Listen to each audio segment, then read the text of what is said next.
me do a big hello for this one. All right. Well, and here we go. You're live, John. All right. Hello and welcome to Music, Philosophy, and More with your host, John Henry Sheridan, your super co-host, Louis LaRocco, and our esteemed guest, Tommy Zadvitas. Thank you. Thank you. Thank you very much. Howdy, y'all. So we have to say a big thank you to our super patient listeners who hung in there, because I did claim that this show would start at 9, but it wasn't without trying, because we were here 8:40 with bells on. I might have been 1 minute late, but for 8:41, but we just couldn't get the audio to work on Google Meets, and now we switched to Zoom after a lot of messing around, and Zoom fortunately works. So just for anyone who's doing live streams with 2 mics into a mixer at the moment, as of August 29th, 2020, Zoom is the stronger platform to do that on. Yep. Zoom takes a stereo input, and Right. Google does not, which is very odd. Mm-hmm. But Slow and steady wins the race. We got it. We got it going. Yeah, we got it going. So it's time to dive in. So let me do a little bit of an introduction of my friend Tommy Zadvitas right here, and then we'll pick his brain a little bit. So Tommy is a friend for many years now, and he's a big fan of music, especially rock and metal. And he's also plays guitar. He could sing. He could write poetry and lyrics, and he is a writer of various types, creative and professionally. And he's here to just and is a Brooklyn boy, and he's a lover of New York City and history. So we're here to hear from him and take it one question at a time. Welcome, Tommy. Thanks a lot. Just for the 2 old friends from the neighborhood that I've known for many years. Just really briefly myself. I've been a Brooklyn, New York native since birth. From Marine Park, Brooklyn. It's a quiet little neighborhood near the Rockaways along the shore of Jamaica Bay. Big fan of music and art, and I found a lot of inspiration from these 2 fellas. Over many, many years. oh, thank you. Yeah. So on that note, Tommy, I saw a question that I put as number 16. He said, "Why don't you ask me that first?" And I think it'll be interesting. So Tommy, can you tell us a little bit about how you and I met, and then within that, how you and Lou met too? How did I meet you? I met you lurking on the B2 bus circa 1995 Wow. Wow. Quentin Road, and going to met James Madison, going to high school, and like, who is this kid with the long hair and the chain? And were you rocking a leather jacket back then? I can't remember.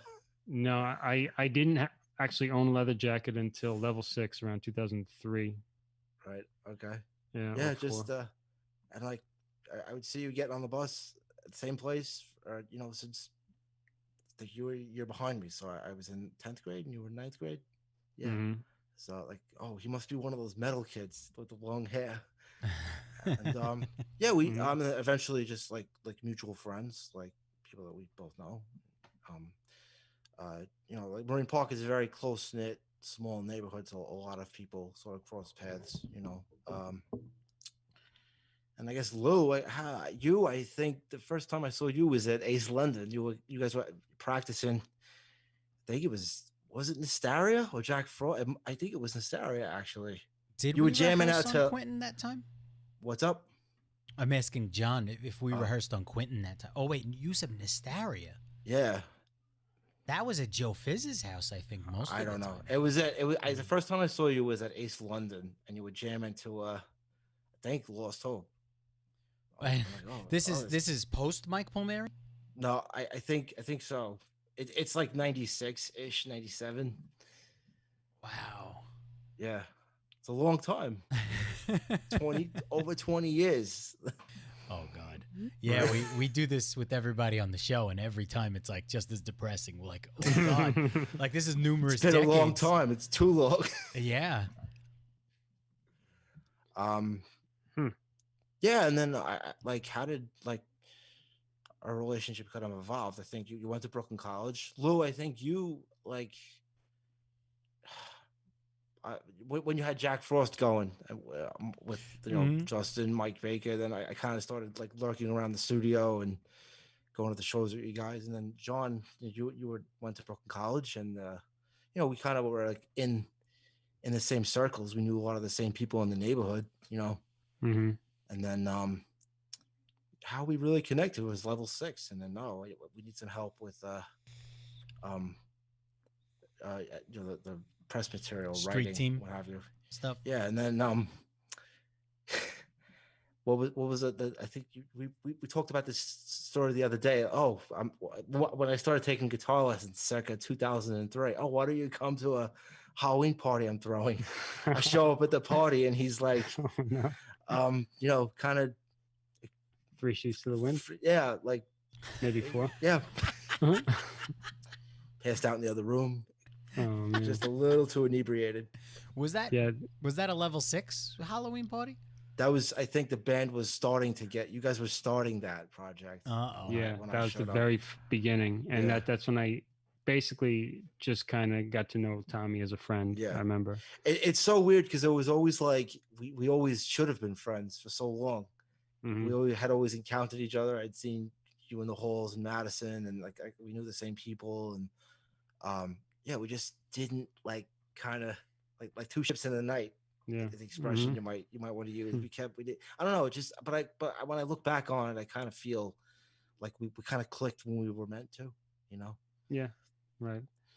Like just like our show tonight Yeah. kind of started when it was meant to. Yeah. Exactly. It seemed like it Mhm. should have started earlier, but apparently not. Yeah. Yeah, right. I remember I want to ask you about that Halloween party just because I'm thinking about for my book, my autobiography, I want to put some of my not horror stories, but I want to I want to make sure it's war not stories. sugar coated, I want people to see also that I did I did go through some stuff without exaggerating anything, just to kind of tell the truth. So I wasn't clear, 2003 or 4. You pretty sure that was It was 2003. 2003. I'm Okay. pretty clear on that. But Cool. the point being, these two fellows are long time associates, long time friends. It's a brotherhood. It's kind of how like I said, our area is a very close knit sort of community, and a lot of friendships that we have with a lot of people that just stay strong for many years, which I guess is a blessing. Yeah. Mhm. You don't really find that much these days. Agreed. Ever since I left the city, and I had mentioned this to John once or twice, I'm more in contact still with people from Brooklyn. Yeah. Like and I guess with a lot of events happening recently and stuff like that, there are even people that live like a couple of blocks from John, and he sees me more often.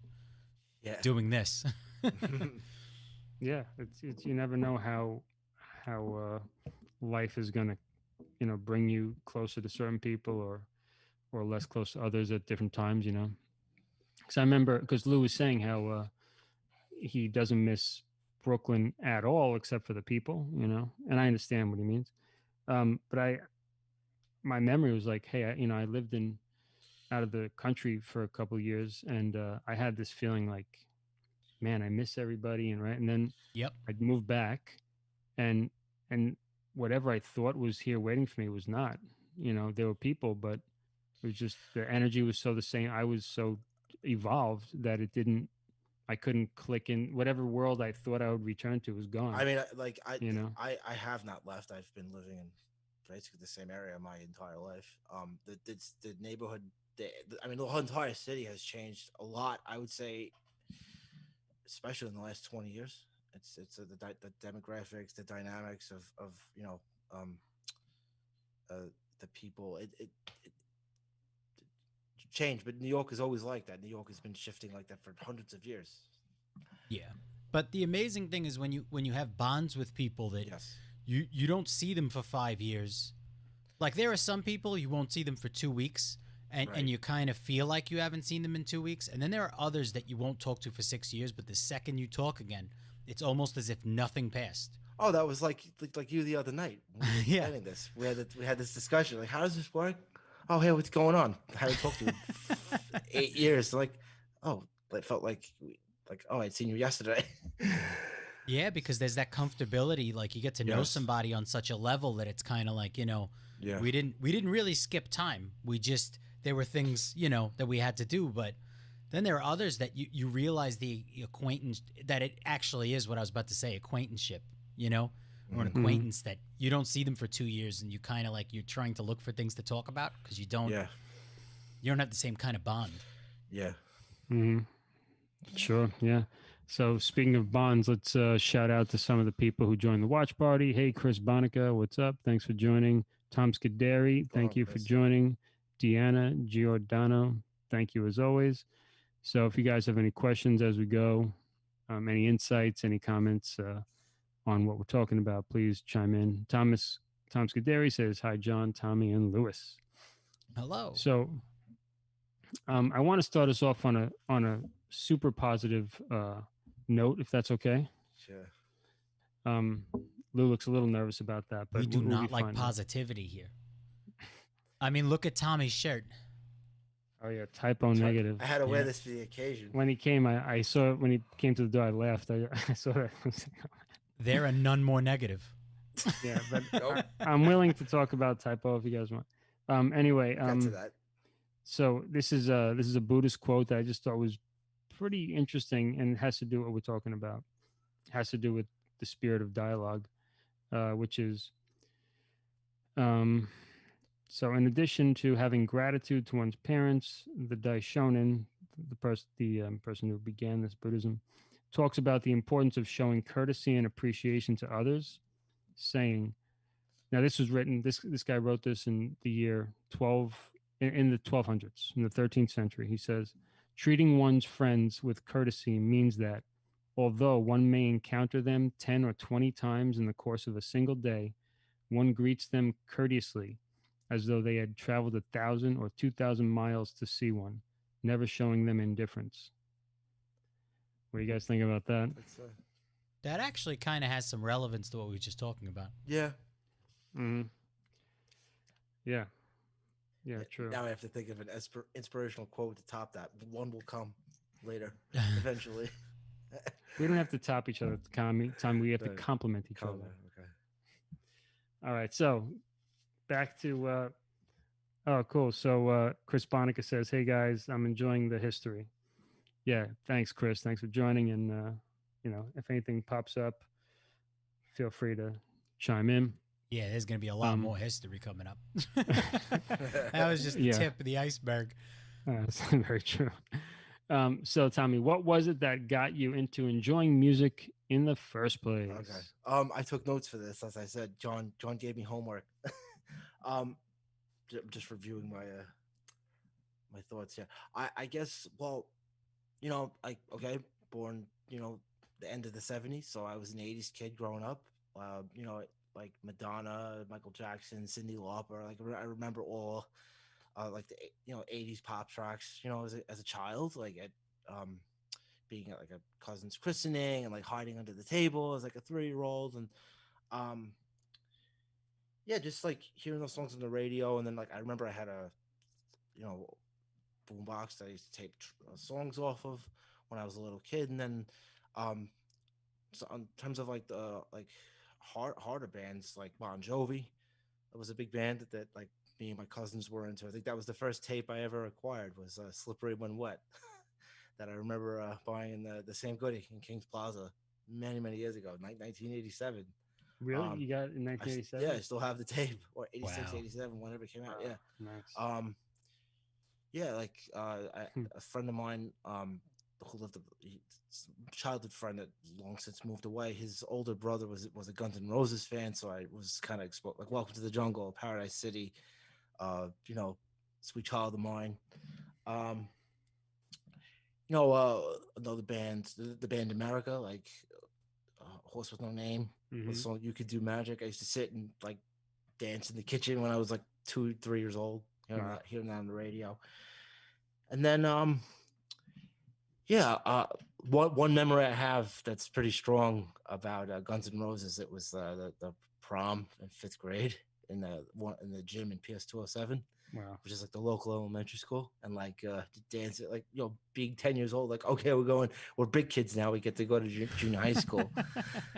Um, yeah, Wow. but then I guess the early '90s come in, and then you started to hear like this is the time of like grunge is coming in, so you hear Soundgarden, Pearl Jam. Like I was kind of tangentially aware of that stuff, but I wasn't really, you know, didn't really like capture my attention. So, but you had a lot of like, I guess more, I guess radio friendly hip hop I was into for a little while. Like, okay, like I'm gonna really embarrass myself, but Vanilla Ice, or I Ice could Ice still sing Baby. Ice Ice. I could still sing a few. I think I will miss a lyric actually. Hmm. we all All wanted to right, rock the stop. pompadour. Collaborate and listen. Yeah, no, I could go there. Don't Yeah. don't don't tempt me. What about Snow? Did you listen to Yeah, Snow? that too. Informer. Informa, you know, Yeah, that song. Arrested Development. That song Tennessee. I used to That be was rocking cool. that. Okay. I listened to that recently. It still got something. Yeah, a lot of that like early '90s hip hop PM Dawn. was That like was kind that. of good That's another vibe. one. Paper Yeah, Doll. Enigma. You guys are jogging my memory of things I didn't write down. We listen to Um, more than you think. Poison. Doggy yeah, DeVoe. like Naughty by Nature, Mm. and then OPP. yeah, that or like Yeah, Hip you Hop know Hooray. me. Hmm. Mm.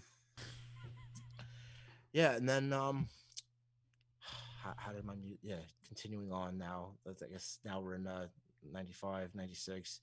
So then eventually you start to reach adolescence, and like the mischief comes in, like okay, start to do things you're not supposed to do. Let's go to the creek, Uh the oh.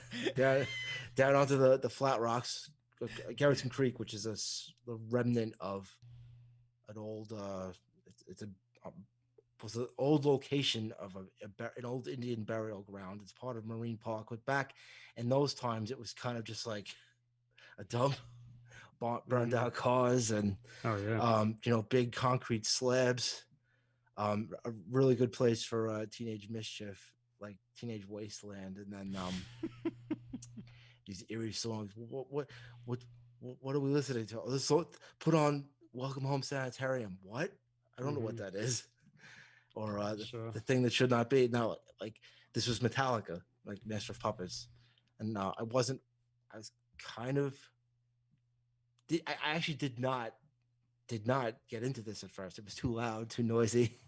Hmm. What are the bands? Like Pantera, Cemetery Gates, Cowboys from Hell. This was all '90s metal. Well, Hmm. and then what happened was I had a crush on a girl in high school, and she was kind of a punk rock chick, and I was like, oh, gee, maybe I should get into the rock music so I could better relate to this person. And then I kind of didn't know that the first thing I went to was Metallica. So then I actually sat down and listened to Master of Puppets. Like that was the first album I bought at the Wiz, Wow. circa 1997, and that was like that's it. My world changed. Just I don't know, just to sit down and you listen to it carefully, and like just the raw power from the guitars and the lyrics, Hmm. and James Hetfield screaming like a 23-year-old maniac, angry. Yeah. Interesting how Metallica was something that people readily listened to. The Master Puppets, Ride Lightning albums, readily listening to in the mid '90s. Right. Yeah. It didn't. It had nothing to do with being current. It was Well, I just mean, no, Load had people come just out. liked it. Load had Yeah. come out around that time, and Yeah. it was castigated. I do remember that people hated it, Hmm. which is odd because they've aged the tracks on Load. They've actually aged really well. Like I find myself like relating to them a lot more now. But like like I'll even say like the first 5 albums, Kill 'Em All, Ride the Lightning, Master Puppets, uh, Just Justice for All, the Blackout. They can't be topped. Such a a standard for like modern metal. Yeah. So I think Load and Reload really got hit really bad because Metallica kind of was moving on from what they were so good at. right, Like right. they I weren't always that say much better of a rock band than others. They were right, that much better of a metal band than others. So it's right. kind of like, why are you leaving what you're I always really say good at? I always say they should have released those tracks under a different name. They probably would have gotten a lot more. They would have been received much more positively by Yeah. most people because it's like they were turning away from the stuff that made them famous. Yep. Exactly. I mean, as far as the metal world, or if you Yeah, even want to go as far as pop metal, I mean, they were the kings. yeah, I mean, I personally liked Megadeth a little more, but as far as radio playability and everything, Metallica yeah, was just. And then when they abandoned that, it was kind of like, why are you doing this, guys? exactly. They could have Hmm. been the new AC/DC. No one would have cared because it was still Metallica. Right. Right. So I have some comments here. I want to let you guys know. So Chris Bonica says Load was pretty good.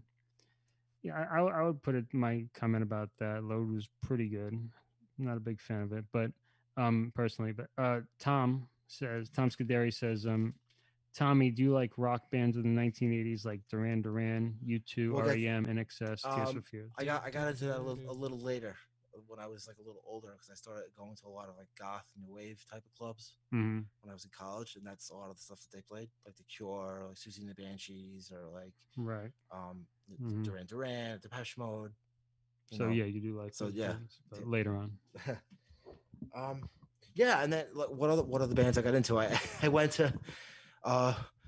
Yeah, friend of ours, Mike Palmieri. Mike, what bands are good? And he gave me a whole list of, Faith No More, Guns N' Roses, Megadeth, and I kind of just went down the list and was buying a lot of buying records, buying CDs. I wanted to expose myself to as much. It kind of like it really woke something up within me. And then what else? You had this was like the late '90s, so you also had like a lot of the new metal bands were coming out, like the Seven Dust, Deftones, Korn, Cold Chamber.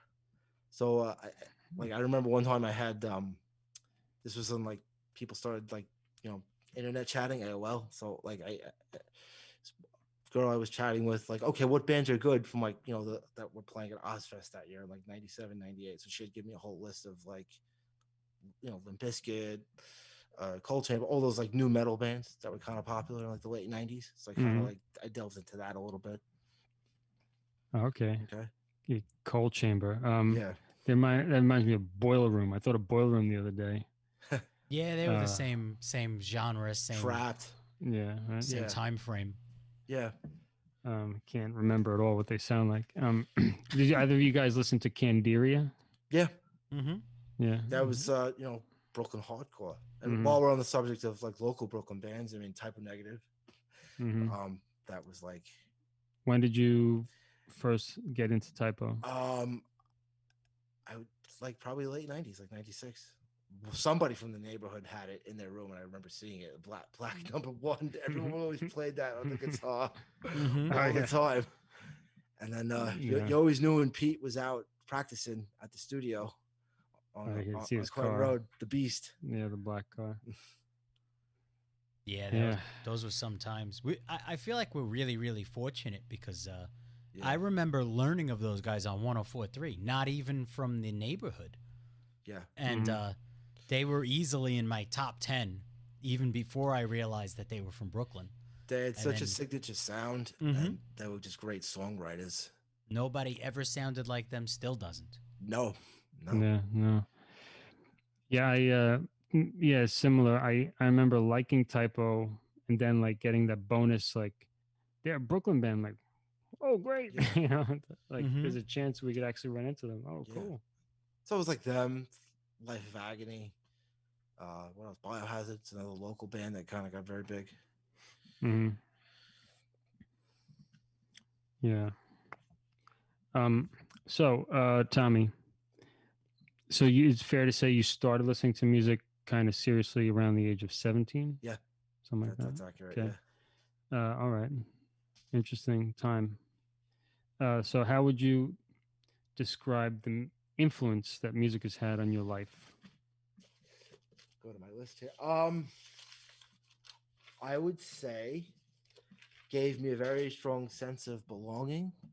Because I wasn't, I wasn't into, you know, I had an older brother who was very much into like house and techno music, and it didn't really click with me.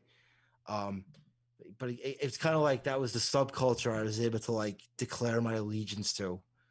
Um, and then yeah, I mean, just sense of belonging. Like metalheads, rockers, we're all like it's a community. We're very opinionated, very passionate about our bands. You know, Mm-hmm. um, yeah, and yeah, it helped me develop a career later on, which we'll talk about probably because that's sort of how I you know got into journalism, was writing about music. So it did have a role. It would not be a stretch to say it helped me like work out my destiny or help my life path unfold. Sure. Yeah. Yeah, I mean, it's just you go to like going to concerts. Like it's very life affirming. I guess the first show I was ever at, like a Metallica concert, 1998.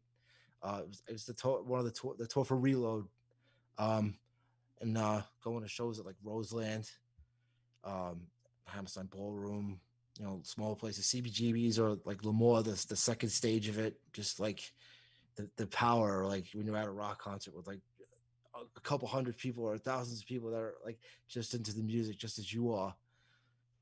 Yeah, it's very yeah, just like it's life affirming. You know, So let me just chime in there for a second. You reminded me of something. yeah, Well, first off, shout out to Josh Salant. He joined a while ago. If you're still there, Josh, hey, what's going on? Um, Also, I was thinking, thinking about going to shows at Lemoore's or Roseland, any place really.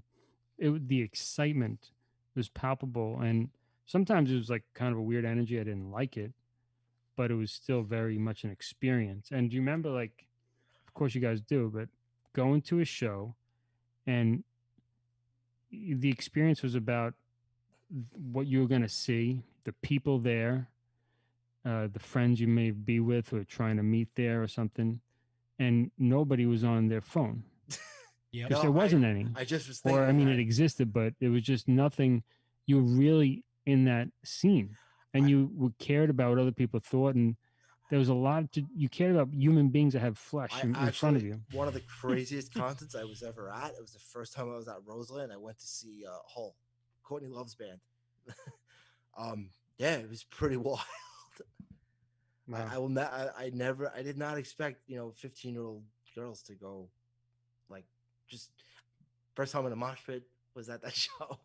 It was pretty wild. It was so unexpected. Mm-hmm. Um, yeah, one of the bands that wrote like Fear Factory, which was like a really what would Visceral. you call Fear Factory, Lou? How would you describe them? Oh man, Fear Factory. I Replica, remember every day Demanufacture, me and Mike Obsolete. used to walk home from high school, and I'd stop off at Mike's apartment, and we'd listen to Fear Factory. We'd crank it, Yeah, and that they were like second to us from Pantera. yeah, Okay. Mm-hmm. Oh yeah. yeah, they had a way of playing, man. I mean, just that They had, sound. yeah. I had seen them at that was the third show I saw at Roseland. Mm. Mm-hmm. Actually, yeah. I saw that Roseland too. It was very violent. Very Very violent. intense. Yeah, I didn't like it at all. Um, so Tom Scuderi says, what are your favorite all-time concerts that you see live? So before we go into that, let's maybe put that on the back burner because I imagine that'll just come up naturally. Yeah. Um, but unless from that era of clubs and if something jumps out at you. Actually, this one show, it was a Type O Negative show. They played two shows. It was the 2003. One was at Hammerstein Ballroom, and they played about a month and a half later at Lemoore, which was it was so overpowering, powerful. Just a powerful performance by both bands, and you know, their music seemed to gel very well together. That was the other thing I thought Who, that was really cool. Mm-hmm. Type O Negative and Lacuna Coil. which is Oh. a metal Oh, band yeah. from Milan. Yeah. Mm-hmm. Uh yeah, I'm trying to think what albums by them. Coma Lies, Lou, you know what I'm talking about, right? Mm-hmm. Mm-hmm. Yeah, I was listening to them from early in high school. Yeah. I'm trying to remember the name of the first single that hit because we my brother was starting to get into European metal at that Yeah. time, and he got one of those Right. Century Media sampling discs. Yeah, that's the label they were Um, on. Yeah. oh, what was the first single? And I mean, I'm not taking credit for discovering them or anything because I certainly didn't introduce all of New York to Lacuna Coil. But No. I remember at the time, like Justin and everybody else have never heard of them. And I started bringing the disc to their house and I was like, you got to hear this song. I was like, they're really good. Mm-hmm. Let's Yeah, see. I They were really can't good. remember Yeah. what I first heard about. Might have been from you, Lou, but I never got into them. I just they're on the periphery. Yeah. Yeah. But yeah, if there was one concert that really like sticks out in my mind, that's one of them. Tool, that's another band that I was seeing live. That was like a very like it was almost a religious experience because they have a lot of like um esoteric symbolism, artwork by the Alex Gray, who does a lot of like art that like encapsulates or tries to display like transpersonal psychology or transpersonal like the nature of reality and like you're seeing this imagery and the songs being played and like it was a very visceral experience. Mm-hmm. So that's like another show that jumps out at me that like sticks out. Cool. Shout out to Dave Swinzicki. Schwinzicki. Schwinzicki. Yeah, he's joined the watch party. What's going on, Dave? What's going on, Dave? I could Yes. think of one of my shows that stand out. I did see Typo Negative the first time in Long Island, Nassau Coliseum You saw them in in Nassau Coliseum. Interesting. '97, I think. Okay. And that was really something cool. And then at the end, it started snowing when they played Frozen, and it ended like that. Oh, I was like, nice. really, I really was like taken by that. That was before drinking, so it was a sober concert. So I remember experiencing it pretty well, I guess. My first girlfriend was there, a few friends. Do you remember being there, Lou? I don't know. I don't It doesn't sound familiar. know. I'm not sure. I think we would tell me this. Did we go to Nassau Coliseum to see Black Sabbath, Pantera, and Corrosion Conformity? We Were you did at see one? that. And we also went to Nassau Coliseum for another concert that I have the DVD of in my living room, which was Dave Matthews Band. I don't think. And then went to one Dave Matthews show with you, but I never saw him there. Are you sure? I don't know if we went together or we just met there. We saw him at Giant Stadium, I think it was. And there's like a crazy thunder and he lightning said storm let it at the rain, end. and then all of a sudden it started Yeah, storming. I saw a point. Yeah, they were. That they was were, like a religious experience. I feel like they were the best live group I've ever seen in my life, Power music, boys. and it's hard to beat. But the funny thing is, my first concert ever was Willie Nelson. Really? Wow. Yeah, I wish I saw that. yeah. My buddy Melvin, his brother took us, and it was in Coney Island. Wait, hold on a second. I went to a concert with Melvin and his brother and you in Coney Island early Wait, on. was that the same night? Might have been. It was. I can't remember who it was. It was some sort of like band shell performance. It was more like a southern rock type of thing. Yeah, I don't remember it being Willie Nelson. And I ended up standing up at one point and realizing somebody was stuffing grass in the back of my pants. Yeah, I think I was there with you. I'm pretty sure. Did we drink under the boardwalk or something? Yes. It got really sandy. Yes, Some that really was my first concert Miller High ever. Life or something like that. Mm-hmm. Of course, it was Miller High Life. Oh, jeez. Under the boardwalk. I can't. Oh man, romantic with the urine smell and everything. Chris Bonica says, "Heaven's a lie." Who's that? That's Lacuna Coil. Yes. That's one of their singles. Yeah. Also, yeah, I wanted to mention that before too. So the first song I've ever heard from them was called "Falling Again." From Okay. Yeah, I know that I track. found it in a reverie. Yeah. That's there's another song. This Is My Dream. It's called. I think it's on their first EP. To Myself I Turned. No. Is that what it's called? I don't know. I have to look. The female singer, right? Yes, it's Christina Scott. Well, they had two. but she was the one. I ended up getting pictures with the male singer once. He was in Duffy's in downtown Brooklyn. How really? Mm-hmm. Yeah, and I harassed him. I gave him a band CD. So that's why you're starting to learn Italian now to impress him. No, that's so that I could just move to Europe eventually. Go back to Okay. where my ancestors are from. Yeah, But- like somebody from the old country. Yeah. Mm-hmm. So, but I've never even seen, where my relatives are from. So, for me, it's Mhm. just kind of like, wow, if I can get a dual citizenship and I can go visit and maybe I can eventually live like that, that would be awesome. Yeah, for sure. You'll definitely get visits from us if you're in Italy. So I won't get visits from you guys if I'm not. What is that? Right, that it sounded like that, right? Yeah. Well, if you go there. You'll meet me near the Mediterranean. Right. Worldwide plague notwithstanding. Yeah, right. Yeah, no, I definitely want to. Speaking of roots, I would love to spend a season living in Norway, and I definitely want to learn how to speak Norwegian before I die. It's a bucket list thing. Yeah. I got an app I could send you that'll help you like it's fun and you'll learn it. Because it's Yeah. kind of like a game, but it's Speaking it's of really other effective. European bands, I'm open to it. Nightwish. That's another one. Yes. That's another. It's same label, Century Media. Mm-hmm. The very operatic type of like Hmm. I think the singer's Norwegian or Finnish. That's what she is. How did we not mention Moonspell? Right. I Queen's, always thought of them as a typo knockoff, so I never really Really? liked them. Yeah. Oh, they were a lot different though. Yeah, I they're liked them a lot. They're different. Mhm. Portugal, right? Yeah. Yeah, great band. They had some really unique sounding stuff. I saw them 2018 in live in forget the name of it, opening up for Amorphous. Really? Yeah. Well, you It used to be a was- gigantic Amorphous fan. I remember that. yeah, You and oh, yeah. The whack. Barish Dwack. also and Duac, yeah. Yeah. Barish eventually became a huge Stevie Ray Vaughan fan. I Right. never saw that coming. Right, yeah. Yeah, we listened to him a lot together, and then we played in the blues band together, and he just got into it. Yeah, Amorphous, I still enjoy them a lot.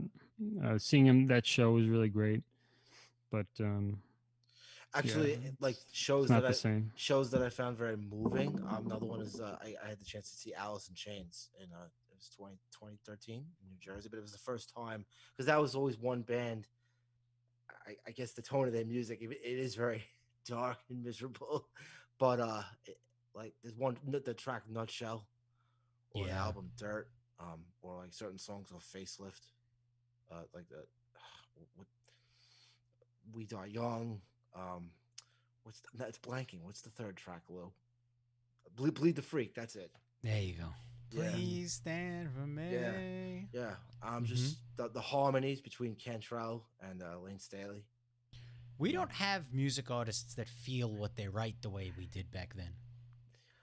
No, absolutely not. I And, wa- I mean, yeah. they must exist, but they're just underground, and Right. without really searching. I can also say because I did a lot of traveling in the last couple of years, and I had the chance to go to Seattle and Portland. It's definitely something in the air, like in that part of the country, that they captured because I had the chance to go see some local shows in both places, and like the vibe is the same.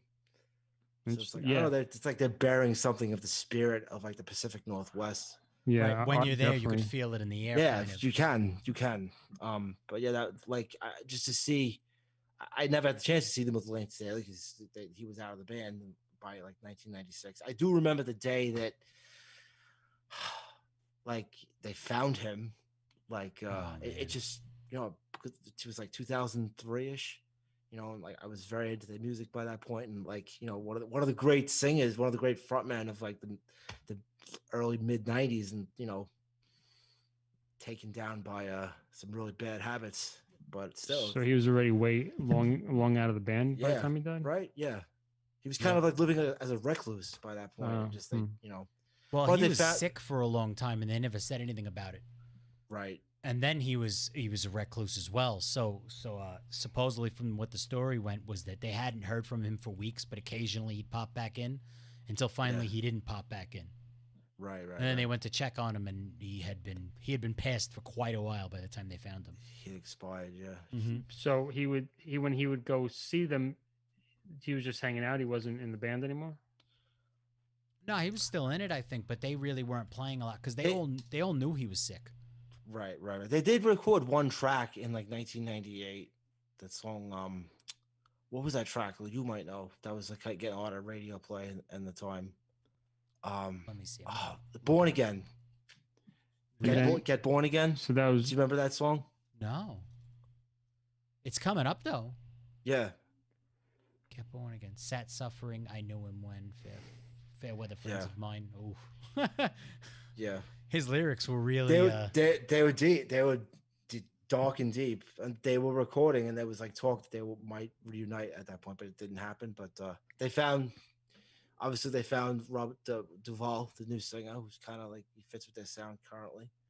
Yeah, I mean he fits better. He fits decently more so because Cantrell was such a heavy influence. Because Yeah. Staley and Cantrell were constantly harmonizing on things.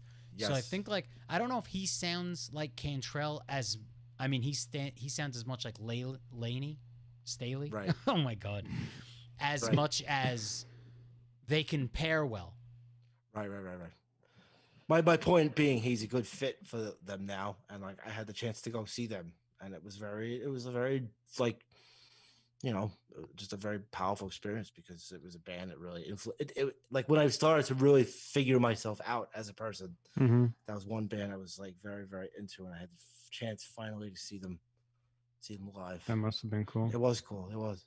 Yeah, Jar of Flies definitely had an influence on me, a major Yeah. one. So shout out to John Holtz. Well, how you doing, John? He says I can't see nothing. LMAO. I'm not sure what that's in reference to. Is that a song or something, or I just don't know. maybe you just can't see? Can't even I don't know us. anything. That was a different group, Mm. if that's what he's Not referring sure. to. Not sure, John, or if you just actually can't see us for some reason. Anyway, so one other great concert. I actually had the wonderful privilege to see Halloween 3 times in my life, Wow. and the third. I yeah. always loved their logo. Oh yeah, The super evil cool. pumpkin. Mhm. and I the last time I saw them, it was 2018, also like a week after Amorphous, and or before, whatever. And I was with Jeremy, and it had the original lineup plus the new lineup. They combined. Oh, It's called Pumpkins United. That's cool. So Michael Kiske, the original awesome, singer. All 3 singers that ever sang in the band were there. That's incredible. and all the I don't know about not all the guitarists, but 3 of the guitarists were there on That's stage. incredible. Like all the people that played. I guess it they all was- got along pretty well, huh? Yeah, it We're was all such friends. a good vibe, man. Yeah, the lead singers knew how to split the set, and I'm sure they were really relieved to have each other in a way because Halloween songs are so high that to take a break for a song to rest your throat, let someone else do the screaming high notes, Mm-hmm. that must have been cool. Yeah, man, the guys, their voices are still awesome. And one of the guitarists for Halloween who came back, actually the original singer too, was named Kai Hansen. My son is named Kai, so it's kind of that was the first time I heard the male name Kai from Halloween. Anywho, so another question for you, Tommy. Shoot.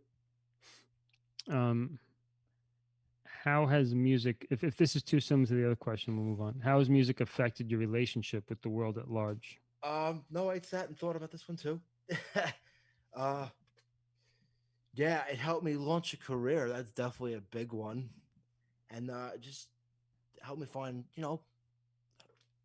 self-acceptance, place to belong in the world. And then I actually one it's kind of related to how music affected me, but like my place in the world. Like, I was very big into Hole, and then certain other female fronted bands like Garbage, Shirley Hansen, who I had actually the chance to see at the King's Theater like about 2 years ago, which was kind of really cool. Oh. I like to tap into your I guess your inner feminine is like what I like to say, like the sensitive side. If you're, um, okay, I don't think Hole or Garbage are too sensitive though, are no, they? not really, but like, but I think like I don't know, both those bands they really moved me, but like most stereotypically, like, okay, it's a girls' band. Why would you find a lot of Yeah, Hole inspiration? is surprising to me. Yeah, Yeah, that, but I did like Garbage. yeah, but those were and that what I was a big Tori Amos fan. That was another artist I I'm a got fan of hers. Yeah. got into, but like kind of it was a way to like embrace the more like sensitive side of Mm-hmm. myself. But yeah, my relationship with the world it just kind of helped me be more self accepted in the world, Mm-hmm. because I was kind of like, you know, I was a shy kid growing up. I kind of I had physical issues as a child, so I was kind of like ostracized a bit by like a lot of people. So I couldn't. Had to grapple with a lot of like alienation, feelings of like not belonging, and it kind of gave me a place to, you know, sort of just to find self acceptance. Mm-hmm. Yeah, I think a lot of metalheads, especially, depending on the band, right? But we're generally freaks, right? Yeah. So to be a freak amongst freaks, you don't feel too freakish No, anymore. Then you start to realize, oh, being normal isn't so bad, you know. no. Yeah. Right? I don't want to be a freak anymore. Um, But the cool. older you get, you kind of wonder to yourself, like, what exactly is a freak? Oh yeah, Yeah. that's true. If not That's all true. of us. Mhm. Yeah, exactly. Um, well said, Lou. Thank you. So Tommy, can you tell us a little bit about how your experience with music journalism and maybe how Level Six played into that? Okay, you're going ahead. But what happened was, I did not know what I wanted to do for a career for a very long time. I was very confused about. It's funny you asked this because I was grappling with this question today earlier this afternoon, but it kind of helps to review how I ended up like where I am.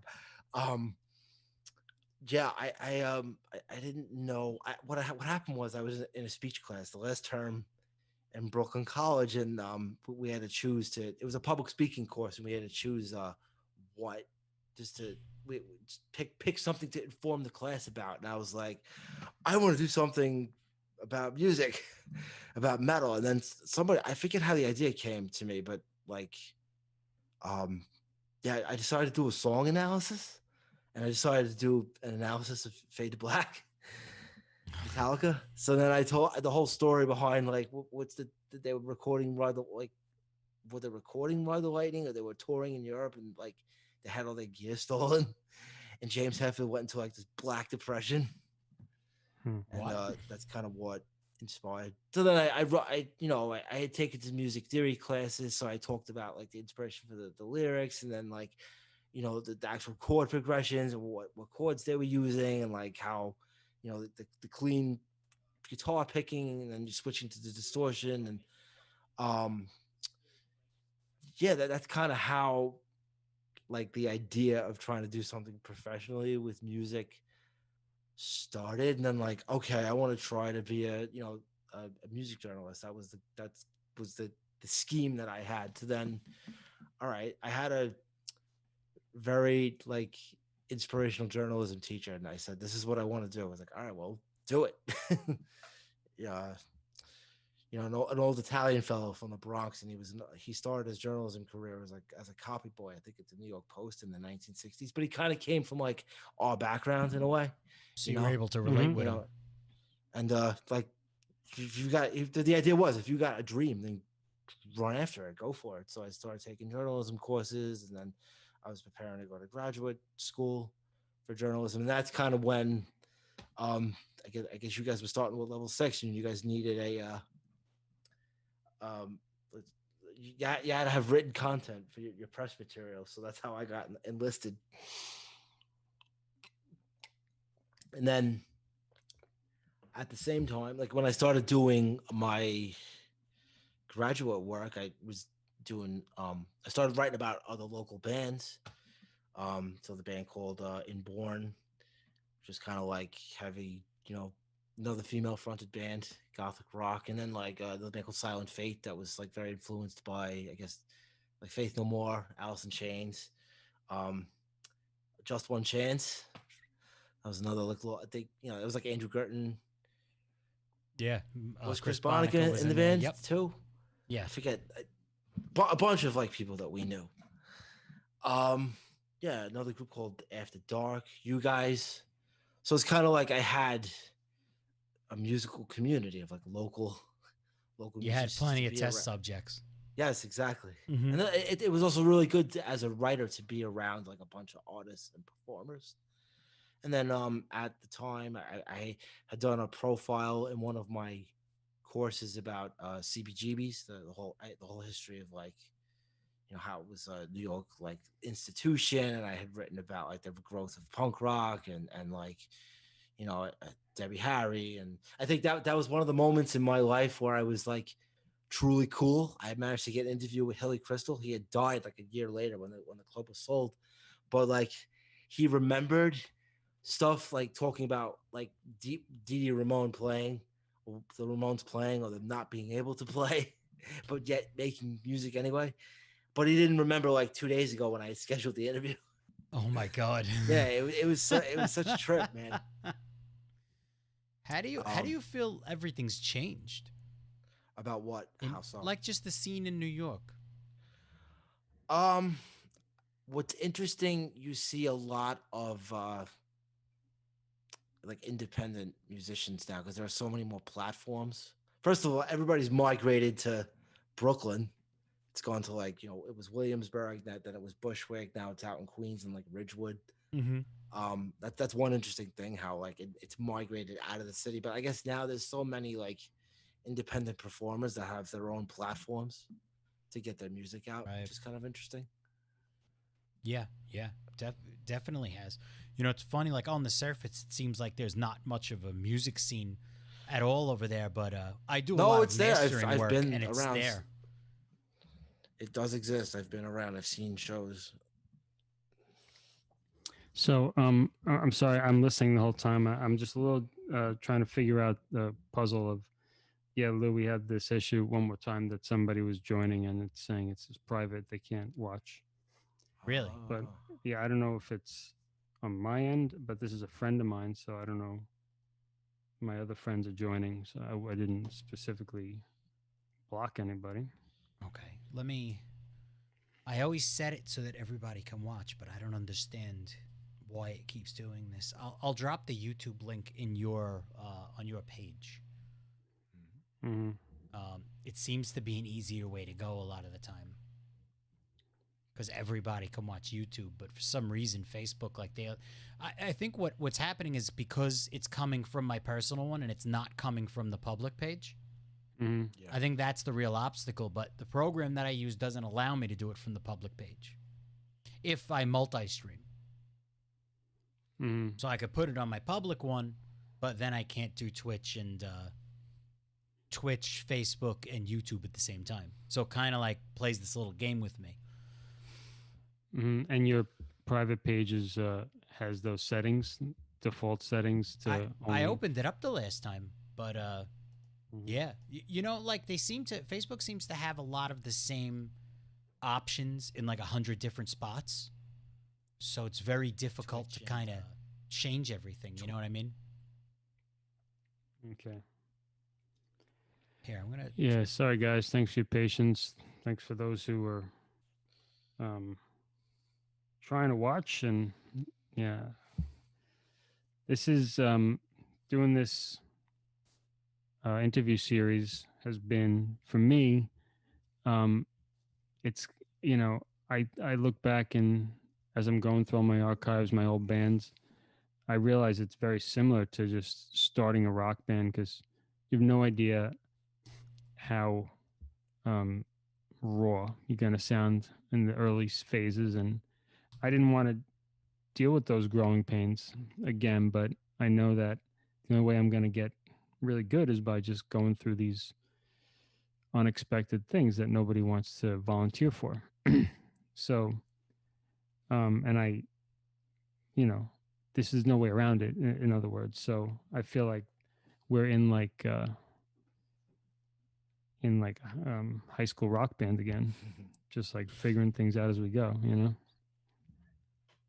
Yeah, yeah. Well, this is still new terrain, and these social media companies, like, they change settings constantly, and they're constantly evolving, adding features, taking features away. So it's always kind of like the Wild West, when you Yeah. when you're running the steps through this stuff. You know. Yeah. hmm But anyway, we're still making it happen. And let me go find that thing you just put there.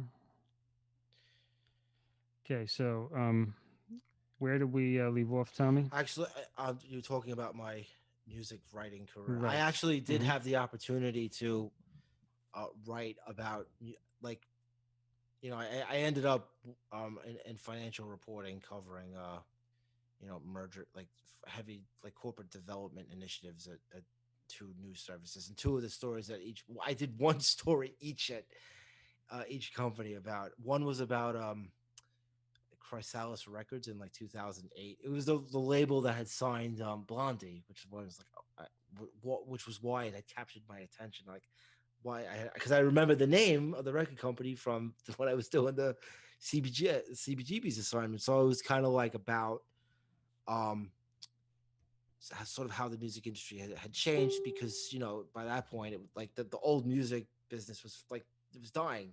So like, either record companies had to adapt. I think in this case it was like they,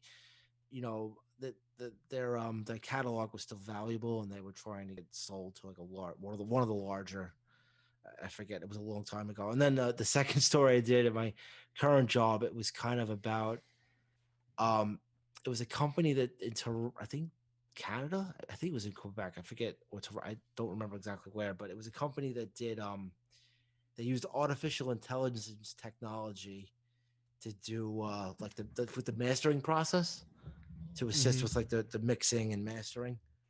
So it's kind of like how you know new technologies were being applied to, like, sound engineering. And but my whole thing was like, okay, wow, it's a music company, music story. um yeah, so it helped me get a career off the ground, is how I would describe it. I did not become a writer at like Rolling Stone, like the kid in Almost Famous, as was my dream. Um, but I kind of, how I explain it to a lot of people was like, okay, like shooting an arrow and like hoping it lands somewhere. Mm-hmm. Yeah, we can relate to that. Yeah, Right. So sorry, I was distracted. So was that the interview with Hilly Crystal yeah. from CBGB's? That was like your kind of your entryway into music writing. Um, yeah, that was the first time I mean, it was a class assignment, but like I had to do reporting, so I had to, like, I was in the club like for like 2 months straight, like every weekend. And I had to book the interview. I booked this guy Kip Curry, who was a promoter at the time in New York. Um, and he had known a lot of like the people in the '70s, so like he was giving me a lot of like feedback about like how the scene was back on the Bowery in those days. Mm. Um, but I remember like it was just like, this is an assignment for a journalism degree. Like, this is fun. Uh-huh. And then I remember my master's. Technically, it was a master's thesis, but it was a long form magazine article. So I had to write, basically, it was a profile of three bands and how they were adapting to like the new music, how the industry was changing from like, okay, you would get signed to a record deal, and then now it was like, okay, you get your tracks distributed digitally. How does the distribution model shake out for musicians now? How do they get paid for it? I guess like charting all those changes. And I Hmm. actually, yeah, one of the articles I did for as part of my coursework was what was a level 6 show at Arlene's Grocery. Oh yeah. Yeah, I think I remember that. yeah, Hmm.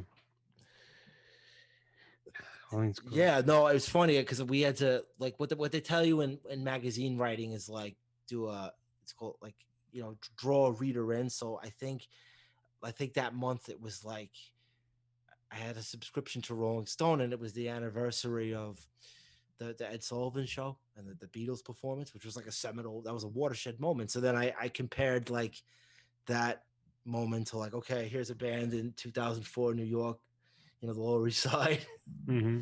you know, jump on stage, they hammer out a set for their faithful. And then I use that. It's like that. They say that's like the nut graph. That's how you draw a reader in to a story.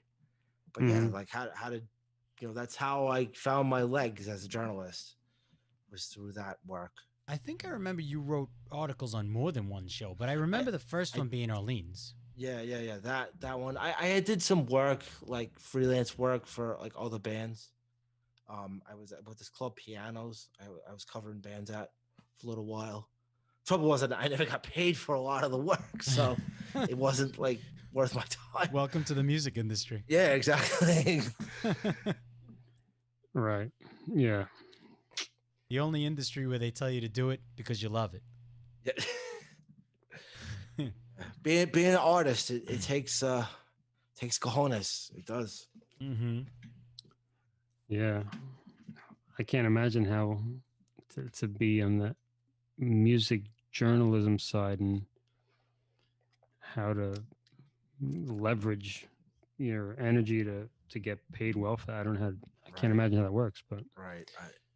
um, must work for some people. I've always wondered though too, like, and I guess you're a good person to ask. How exactly does that work? Do you get hired full time by a company, or do you get paid per contribution when you do articles? It's very. I mean, I'm in the journalism industry. It's very much my views are my own. Let me just preface that by saying, but like just from, I mean, the industry is transformed. I guess in the last 5 or 10 years, like very. I mean, now it's like a lot of the content, like the influence is on digital content more so, not so much like okay, we're gonna write a paper. It's gonna for a magazine. It's gonna come out every month, or a paper that comes out every week. It's the news cycles. It's real time Right. nowadays. I mean, I'm sure there are different deals. Some people Yeah, are on salary, yeah, but it looks like, especially when you look into the world of journalism, and it's like they use the term contributor a lot. right. And it's That's like it that's doesn't basically even like a sound freelance like it's position. hired, you know? That's yeah. I mean, when they say that, that's usually like a freelance type of position. I mean, like there are like I remember I was trying to get an internship at a Billboard for a while because I think okay, my degree was in sort of in business writing, so and that was one route I was encouraged to try to take. Right. If you could take like cover the financial end of things. Um, yeah, but I like the just the publishing industry is just it's changed drastically in the last 5 or 10 years. I guess for me, I had the good fortune of having business and financial training. So Right. people want to read the things that, if you have knowledge in that industry, people want to read like how best to invest money or where the deals happen, you know.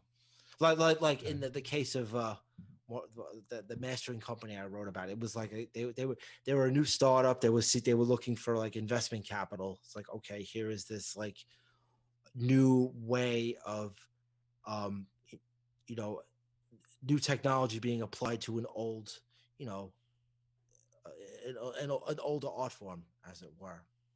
Yeah. And And then it's it has like the cachet of like, okay, it's a they have connections with artists. It's a music mastering platform, or whatever. It's connected to the entertainment industry. So just to chime in here, got a comment from Chris Bonica who says, "Love you guys. Sorry, but I have to cut out. Tommy would love to have you on Camarilla Yeah, Cafe.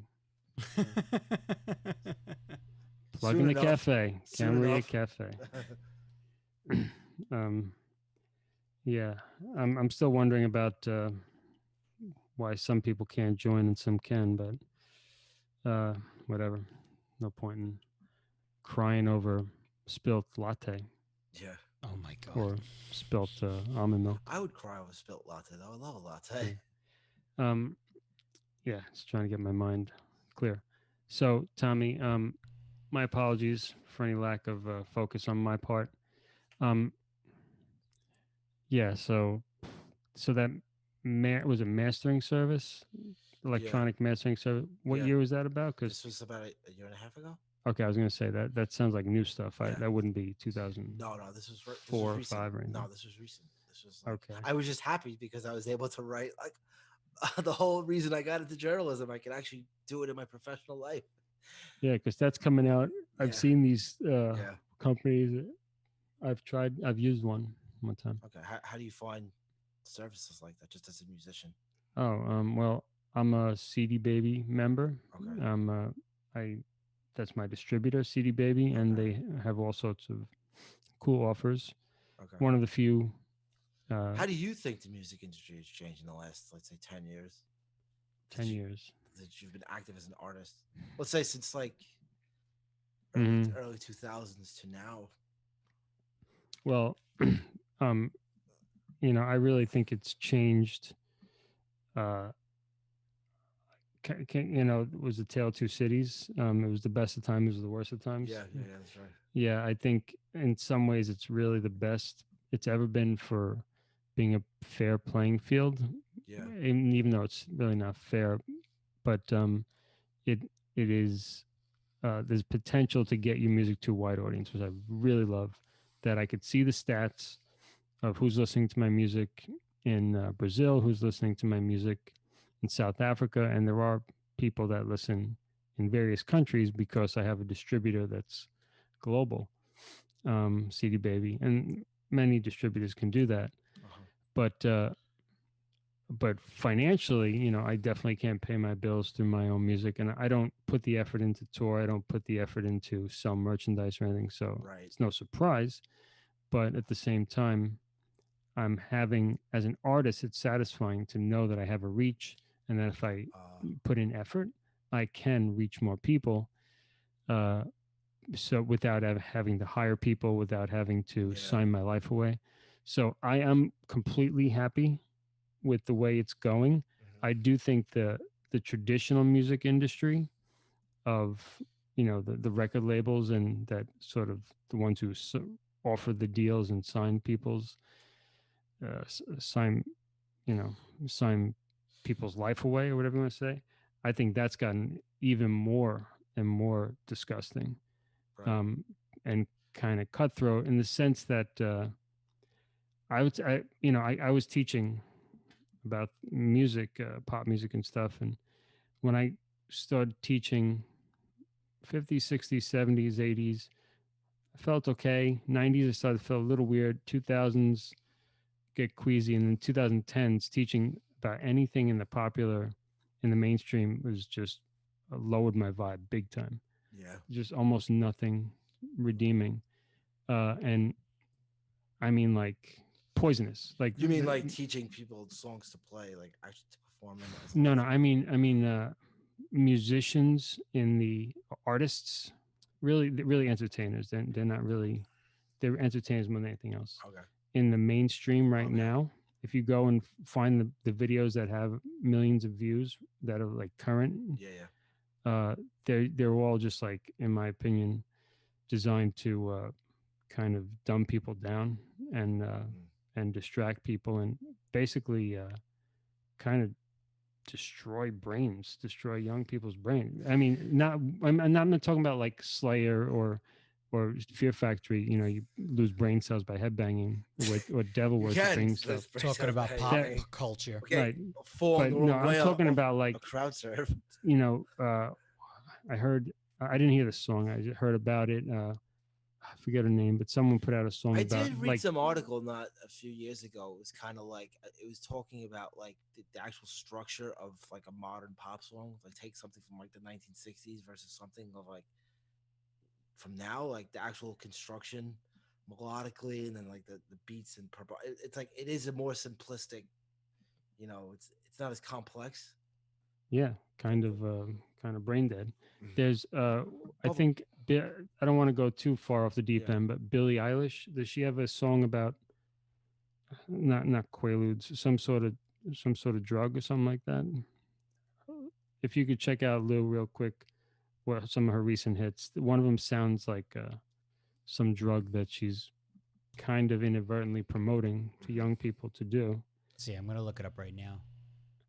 Um, and I saw her in person when I went to I think an ASCAP Okay. expo. I didn't know about her. Um, she's young, so impressionable. I don't want to badmouth her, but I don't think it's her. I think the people who Mhm. have deals and who are once they've signed their life away, Yeah. the machine owns them, and it's kind of like you're now my puppet, and Mhm. you have to keep you know Yeah. dumbing down the masses. I mean, it's shocking some of the stuff. What's her name? Cardi B. If you watch some of that stuff, Oh and I man. would never let my son see Well, that. I mean now you're getting into conspiracy type stuff, but I mean, but on that note, it does make logical sense. I mean, once you reach the gatekeepers that are powerful enough for you to get that platform, they're going to make sure you're on their team. Because if they see Yeah. someone that might spread a message they don't want you to spread, they're not going to invest in you. You know, that's why they were even talking about it out loud. I mean, this was more of, I guess, damage control, but remember in the late 90s, they were talking about like the rock bands that companies were going to hire going forward, that they specifically weren't going to look for people who acted like Guns N' Roses because they didn't want to deal with the headache.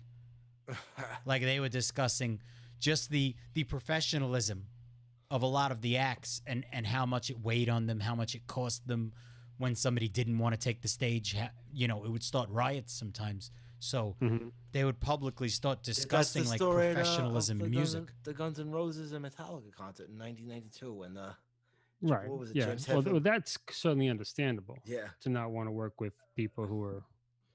Right, but that's the start of them saying, you know what, your talent isn't the first thing we're looking for now. Right, right, So got it. now we're gonna have to start narrowing kind of like, aspects of what we see as worth an investment in. Got it. Did you guys find like as musicians yourselves, did you like dealing with that machine as it were? What was your experience kind of like trying to enter that world? Oh, How it did you started find immediately. It started immediately. We were told play things really fast and but start kind of bracketing it because and I mean it Yeah. makes sense if you're gonna put an album out, it's got to have continuity, Yeah. like even bands like Faith No More and stuff like that, as eclectic as their career music was, each album kind of had its own style and it Uh-huh. changed per album. The Beatles Yeah. did it that way, Soundgarden did it that way, but Yeah. um, yeah, the second we started talking to a producer, it started. It was kind of like, well, could you do more at that pace? Could you do more that kind of do this, do that? And little by little, you start seeing kind of like They're steering the it in a certain dynamic direction. control going down. Oh, yeah. Um, yeah, I mean that was my observation. I don't know if John would agree with that completely, but I do remember specifically that we were going to start producing stuff that was a little more similar to each other than what we had Mm. already had.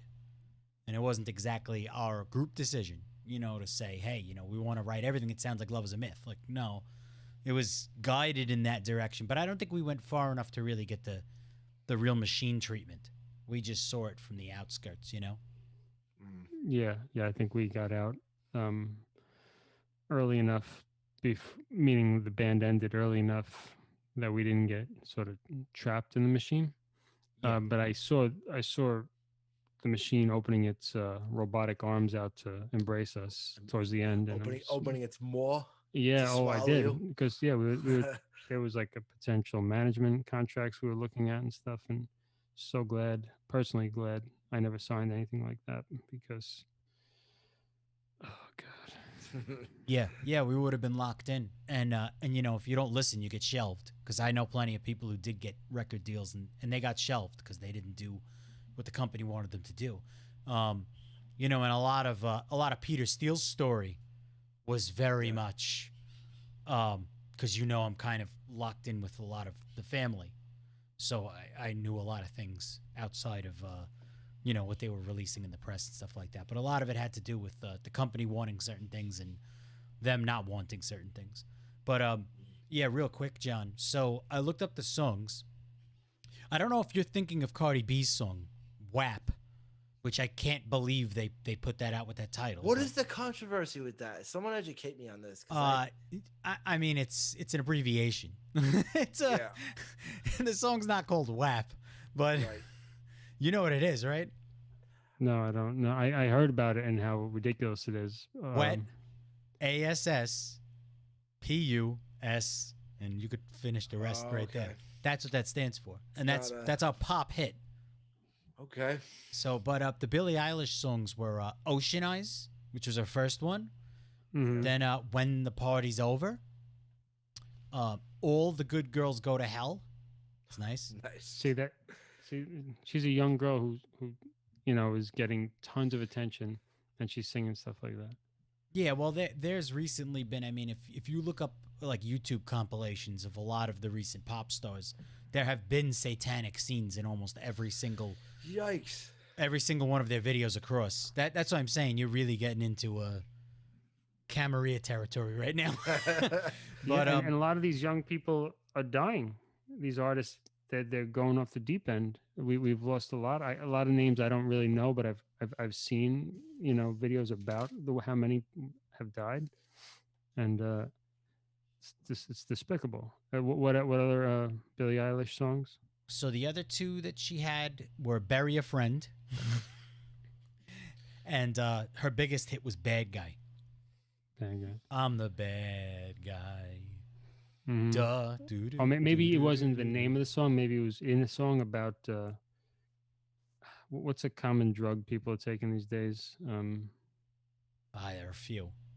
Yeah. It's tough to. I mean, But anyway, she's kind of like saying that if you got to medicate, that's what you got to do, type of thing. It's like this is secondhand. I didn't listen to the song myself, but hearing her other titles, I wouldn't be surprised. Not to put her down. I hope she just wakes up, and gets herself out of this, cage. no, you're right. before it's too There late.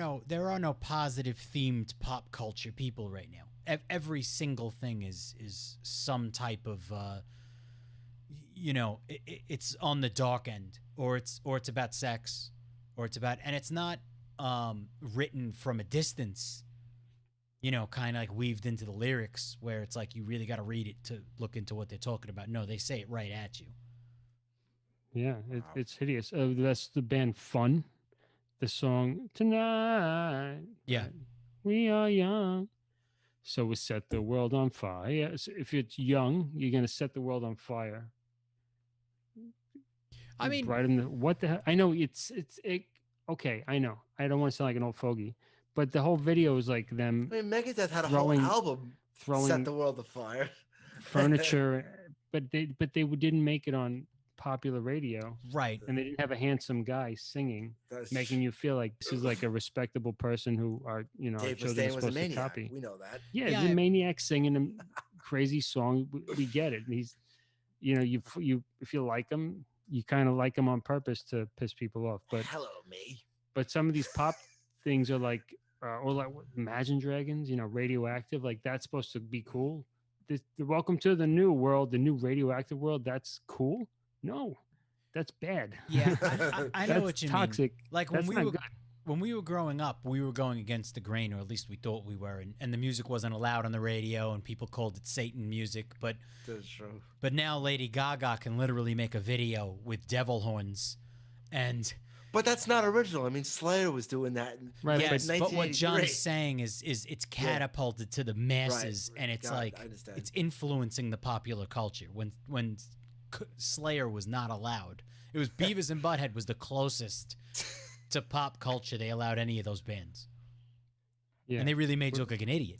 I mean, Beavis and Butthead, it's representative of us. It's not wrong. I Right. had that. I was watching an old episode Right. of that yesterday, and it was like it's such a for the zeitgeist of the It era. certainly wasn't glorified. No. to be a metalhead in the 80s and 90s. You know, it's kind of like look at that metalhead over there. Yeah, he beats up frogs or something like that. Beats up frogs. Yeah, that was the Frog thing, baseball. like frog baseball Really? in That was one Beavis of the and Butthead. episodes. Yeah, Yeah. terrible. I had never even heard about that. Yeah, no, it's- it was pretty lowbrow stuff. There's no doubt, Beavis and Butthead. But you know, I liked it when I was a kid.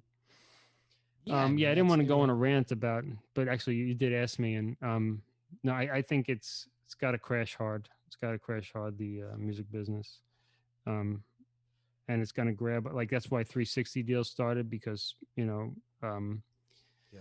labels couldn't generate money anymore the way they used to because of the changing industry. So they started saying, okay, instead of just making back money from record sales, since they're on a record sales, we're going to make a little bit of money on every single thing that you do, and then Yeah. it's so hard for artists to make a living. I mean, I guess it always has been on some level for anyone who's not top tier, but even top tier have trouble now. Yeah, and like I'm telling you, man, I got sick trying to find a good pop song from the 2010s to Yeah. teach to young people. It just made me sick, and there are a lot more that bring me down. Yeah, yeah. It's dark. It's dark. I think they really started that. They really weaned that into pop culture, starting with Madonna. You really Like, th- but think Madonna so? was still kind of undercover. Well, with Yeah. like a prayer. I remember the Yeah. day I finally realized what that was about. I was like, whoa, okay. I never thought of it that way, and it is kind of like, you know, I mean, I'm still not a religious person, but I don't know. The last few years, I've kind of like looked at the way people like kind of mock religion Right. and the churches, and I'm kind of like, well, is that really necessary? Like, do we need to do that all the time? And Mhm. I think it started with her because it was provocative, and that's when they started that kind of like popular provocateur attitude that now we're Right. going to go against the grain and we're going to be dirty about it. We're going to, you know, everybody's going to be cool who does this. And then it just kept getting worse. Yeah. Oh yeah. I recently watched the Corn video, "Freak on a Leash." You could say it's well done art or whatever, but about the bullet, like avoiding everything, clever, I guess, but no, no.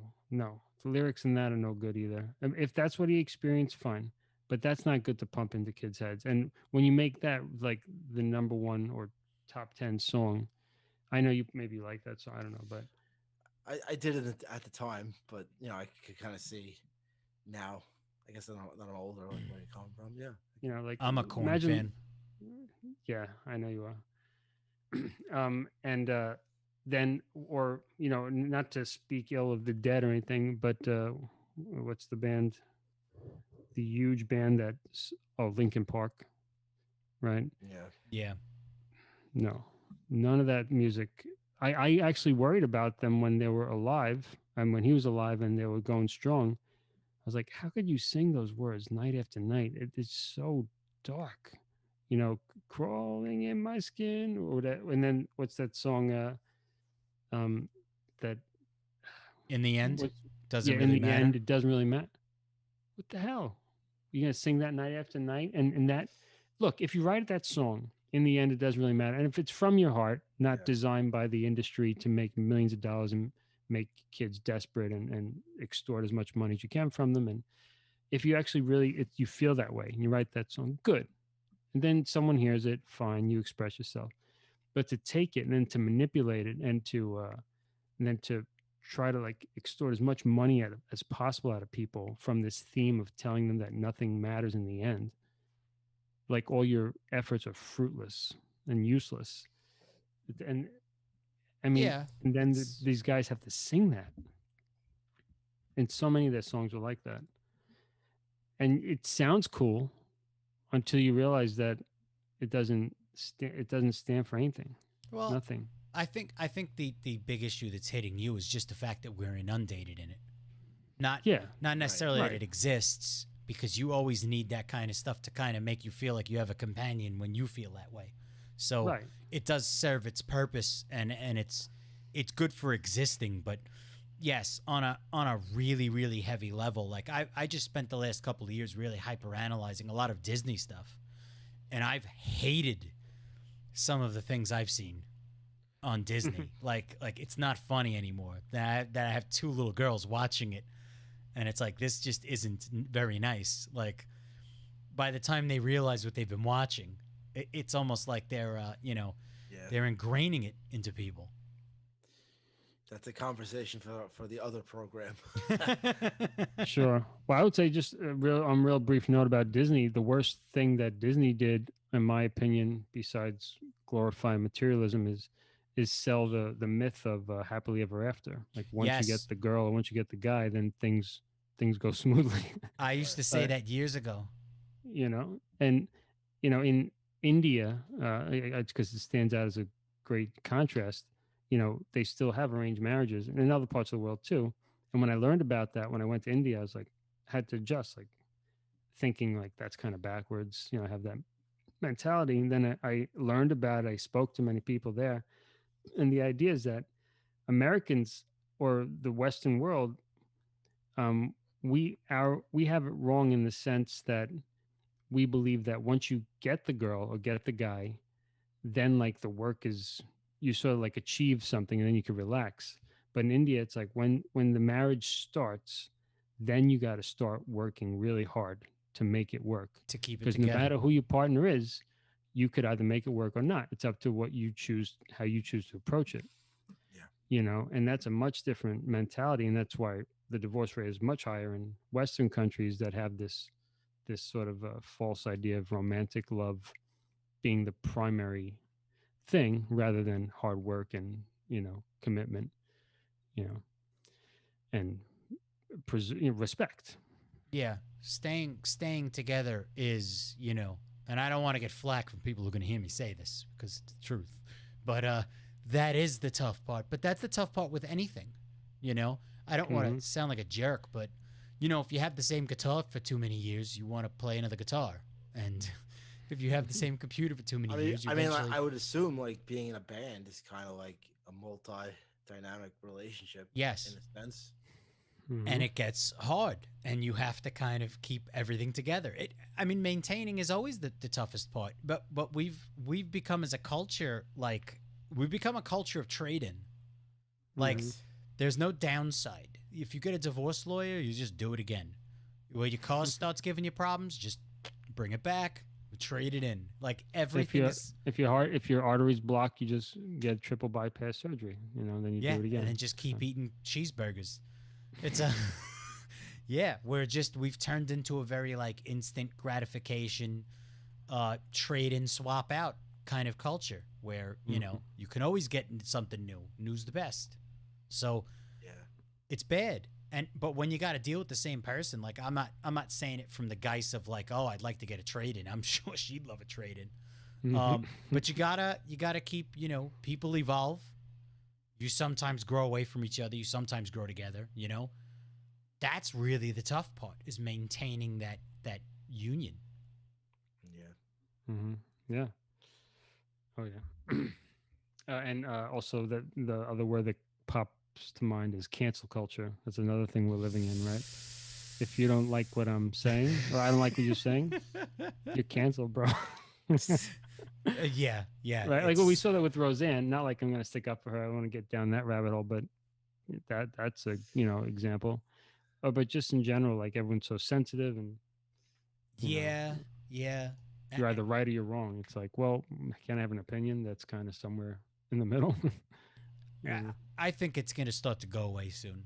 So if that's of any good, if it makes you feel any better, I have a feeling it's kind of dwindling. Yeah, Right. yeah. I think we've learned from the quantity of stupidity. Right. Um, just a real off the beaten track, Tommy. Any thoughts on the loss of the awesome actor, the Black Panther actor, I was yesterday? actually really shocked because I liked the movie and I had no idea the guy was ill for such a Yeah. long period. Apparently, he shot the with the Avengers film, and then there was one other movie. forget the Captain America. There was 2 other movies he was in, and he still had. He's doing it with like stage 3 Wow. Yeah. colon cancer, and like no, I liked Black Panther because it was like I found it to be like a very mythic story. Like, okay, the young man, he claims his heritage, and he kind of like he's a representative of the land that he lives on, and he kind of has to take, you know, um, their wisdom out into the world. That's kind of I thought that it was like it was a strong mythically archetypal story. I thought. Yeah. Did you hear about that, Lou? Yeah. When I looked on YouTube today, I'd realized that a few people on set that I had worked with him, and they all said he was genuinely a really really nice guy, and they didn't mention whether they knew it was coming or not. But I mean, obviously, he was just at the level of stardom that he was at. He could have said something, and he didn't. So, I mean, that in and of itself is respectable, you know. So yeah, but they said he was a great guy to work with, and everybody seemed to be pretty sad about it. Chadwick Boseman, right? That's his name. Mm-hmm. Yeah, when I never heard of him before Black Panther, and the second I met him through that movie, I was like, wow, it was a memorable experience. Like his character, like I almost feel like I knew him because of how strong his acting came across. Right. Yeah, it was very refreshing when I saw him. Like, man, they really got to. This is the guy. Has to be Black Panther. The movie would be so different without that quality of acting. He brought his personality into it. I felt like his person, his humanity. So I was genuinely sad when I saw that. Not too often. That doesn't happen too often with celebrities. Yeah. To me. It yeah, I've always gotten accused of that. Like when Dimebag Darrell, Chris Cornell. I don't create attachments with people I've never met. I save that for when the people I do know generally go. Yeah, right. Like, oh man, yeah. I was a little surprised that Chris Cornell's death didn't hit you harder than it did, but I mean, of course, it makes sense. It's just a guy in the distance, really. Well, it's sad that I mean, his music has definitely influenced my playing, my writing, my whole entire musical adventure. He's one of the reasons I even considered singing. He's one of the reasons I played guitar. So it's a very very I remember, big thing. Well, you did tell Lonnie that your range is actually his range actually Lou's range exceeds that of Chris Cornell. Exceeds. I'm at like 5 octaves. Wow. No, but how's the saying go when an artist that you admire or influenced by passes, like part of you goes too, in a sense. Like, okay. Yeah. To an extent. I mean, yeah. I've turned. I'm not going to say I've turned into a cold person, but you're not cold. I'm more concerned about the people I know. You know what I mean? Yeah. Like that's when it affects me big time. But if I've never met somebody before, or realistically they would never know whether I existed or not, it just kind of, I'm very even keeled about it. But it was sad. I mean, I was still listening to him. I still do. But I mean, all his new stuff I was constantly following. But shit happens. Cold as it sounds. Him too. I know he gets kind of like lumped together a little bit with Bennington, right? Chester Bennington. Well, they were kind of attached at that time when that happened. There's a lot of theory behind what actually happened. Yeah, right. And they were both working on a documentary, and they were both working on a child trafficking thing. Oh yeah, bringing that to the light. Yeah, I vaguely remember hearing about that. Yeah, it was called the Chris and Vicky Foundation, and they had created the foundation for all types of human trafficking research. So, and the story with Bennington was that he had a lot of problems when he was younger in life. It was like a family uncle or something like that. So then the two of them kind of bonded over that and started working towards something. And then they had hit a giant batch of information that they weren't supposed to have had, apparently. And then the rest is up for debate. But there were a lot of people that were like saying, like, at that moment in Cornell's life, he was not suicidal at all. Who knows, man? It's yeah. Hmm. Yeah, that's rough to consider. Uh, but I did feel though that him too, his not to the level of Linkin Park, but when I listen to Soundgarden, I know you guys like Soundgarden more than I do, but I always felt it was pretty dark. You know, it's Oh, kind it's of like immensely Oh, dark. deceptively dark. it was very To dark. sound like Jesus Christ pose and stuff. Nothing nothing too friendly there, nothing too happy. I mean, everyone seemed to think he was a great guy, and that's the vibe I get when I ever see his interview or He took anything. a But major turn though. Like I have a poster for the last album he put out on my wall right now, and his last album was called Higher Truth. So he oh yeah, he had taken a way, I mean, like a 180 after Audio Slave, okay, mm-hmm. and even toward the end of Audio Slave, Be Yourself. That's all Mm-hmm. you can do. Right, So right, yeah, he had some. He started going very positive. I don't know if he was born again or anything like that, but he definitely changed his whole thing after that. mm-hmm. Because but he was still playing with Soundgarden right towards the end there. So I'm like, to go out and he was in 40s, I guess, and to be singing those songs and He was in his 50s. 50s, yeah, and you have to like put your soul into it, and you're leaving your family wherever they are, and that can't feel good, you know.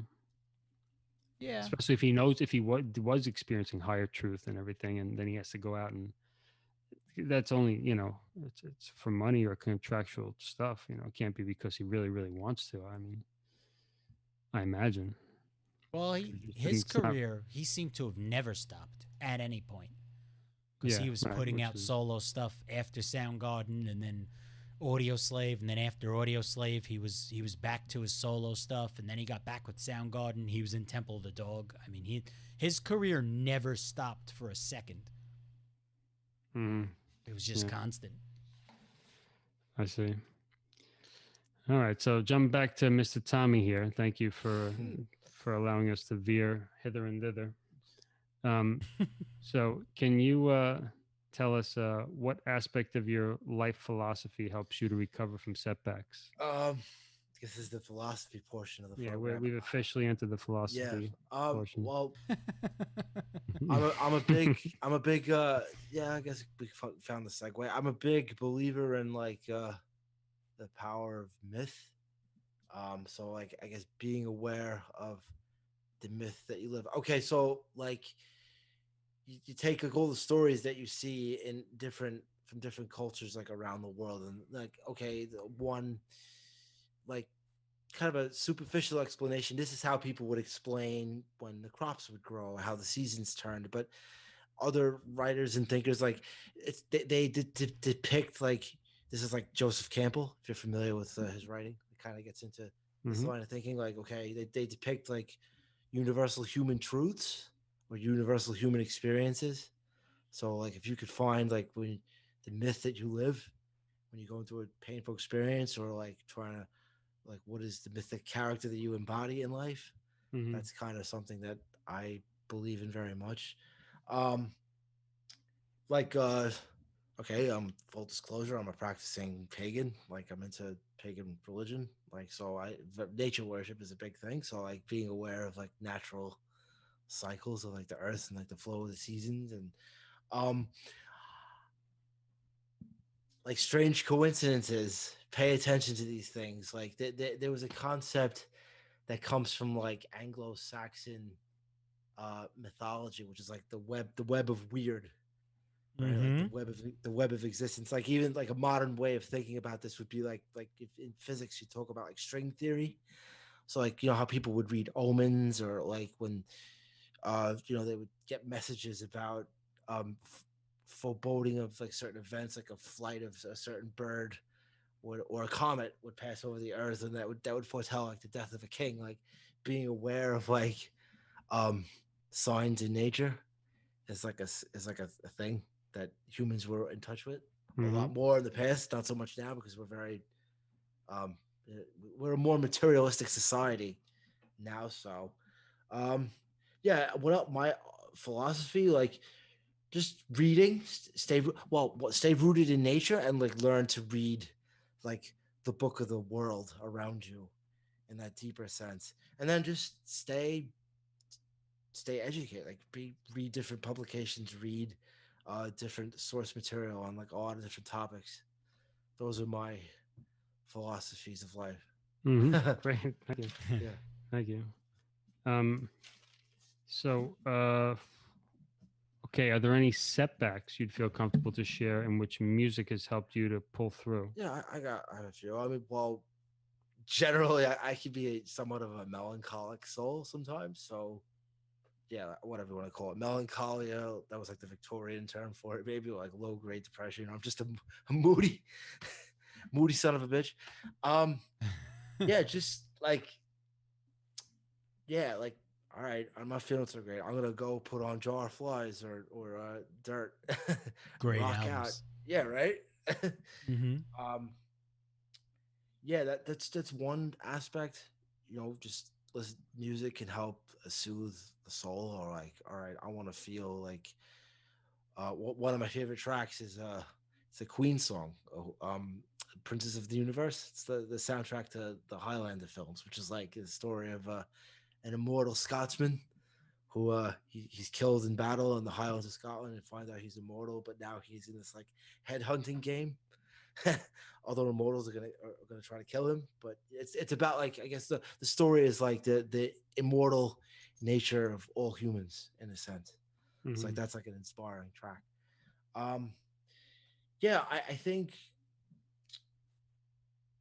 yeah, okay, so as I said before, I was a practicing pagan. I was in a Wiccan coven like a few years, well, now 2007 ish, that had broken up like really suddenly. I mean, it was like being in a band. Like when you're in a like a spiritual group like that, it's like you develop very deep relationships with people. It was like a surrogate family in a certain sense, and like you know, I was listening to Life of Agony, like Soul Searching Sun, a lot that summer when I was going through like a really bad grieving process. You Mm-hmm. know, um, yeah, I just that was one thing that like helped like heal my heart. And then like again, I had a situation in May, like 2 years ago. Some like yeah, someone I had dated briefly from like several years back that I kind of was trying to maintain a friendship with, and she kind of was like, "Listen, I don't want any contact with you, or whatever." I had tickets to go see an Alice in Chains show like that night, and that was kind of one thing that helped me get past the thing, or help me start getting past, Mm-hmm. like start the grieving process. Right. You know, screaming my head off, Hmm. hearing "We Die Young" or a Junkhead, or And we got yeah, you. yeah. So that's those are three examples of how music has helped me. Cool. Yeah. Thank you. Yeah. Hmm. Um, so on the philosophy bit, Lou, anything you want to chime in with in terms of how the myths kind of color our lives or the value of myths? I know you delved into that a bit on your own, I'm sure. Oh man. Um yeah, I've dug into that a lot. I mean, recently, and one thing that I have been planning actually with my own show is to really go into just the human history of this, like all the way back as far as we can go, and see the amounts of times that each group of people were influenced by a particular myth in comparison Yeah. to now. I feel like a lot of people born in the last like 40, 50 years may not have a sense of how mythologically driven the human race has Oh, been. absolutely. That's absolutely true. Like, Mm-hmm. We're more detached now than we've ever been, but we've yes, gone thousands and thousands yes. of years. I I mean, mean, like mythic patterns, they come from very deep. There's a psychologist Carl Jung.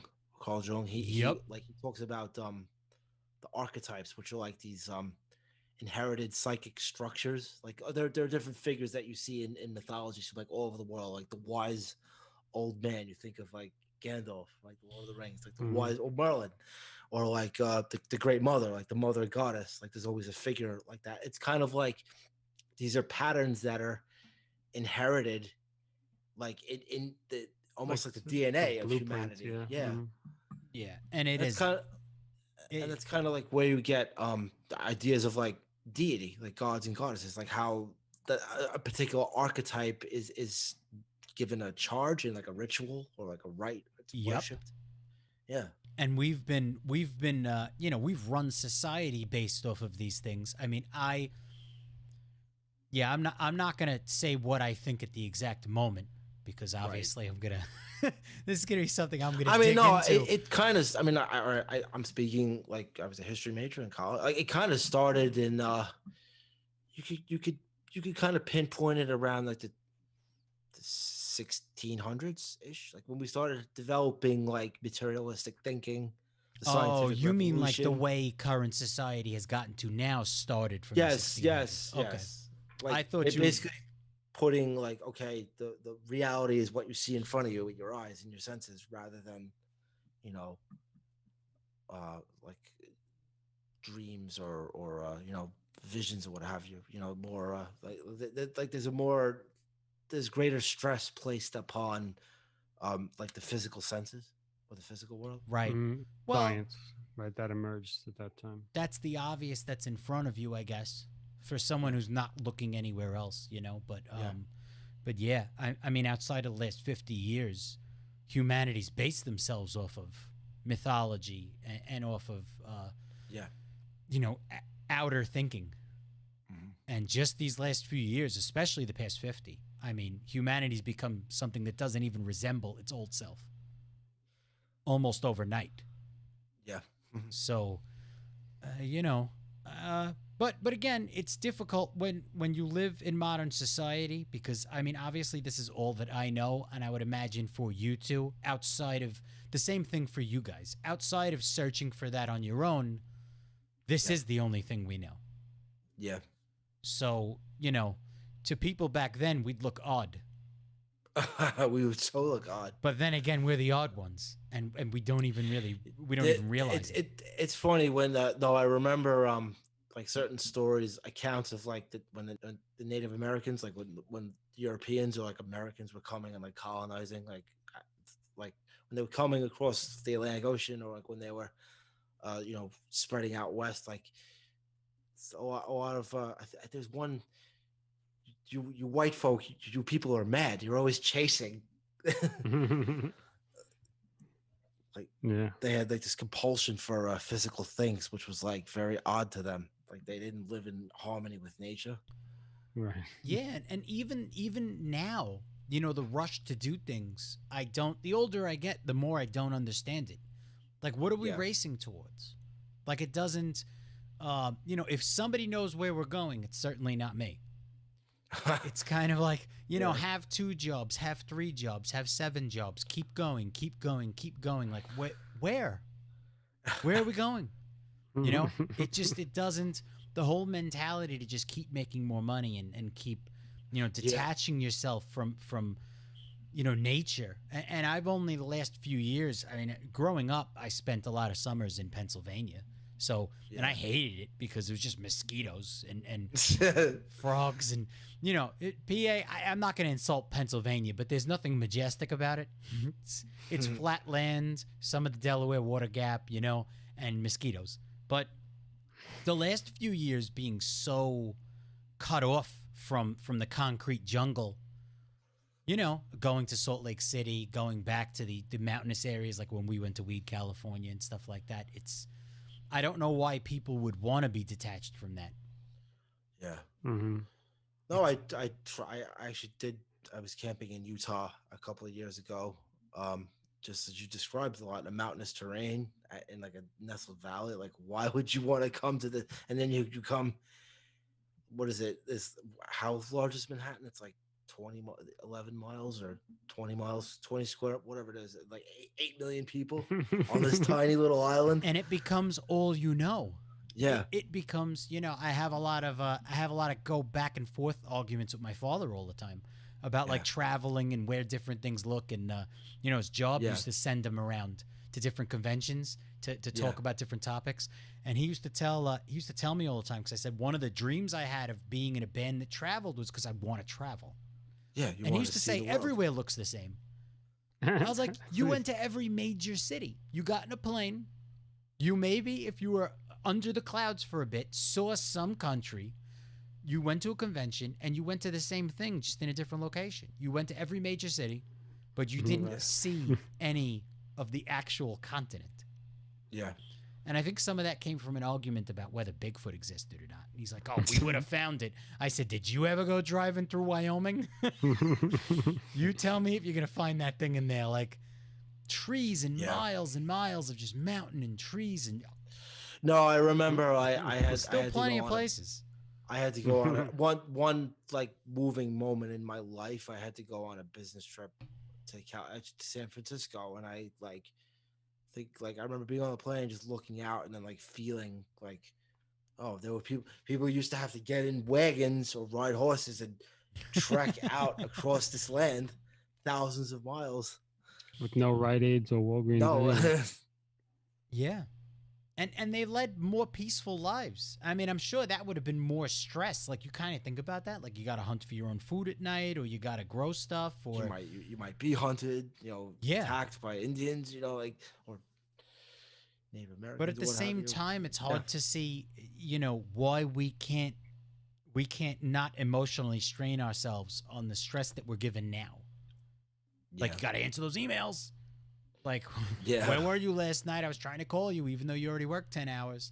It's like, why am I so stressed out? Why are we like this? Why do we do this to each other? Like, we shouldn't have this urgency with every single thing, but we do. Yes.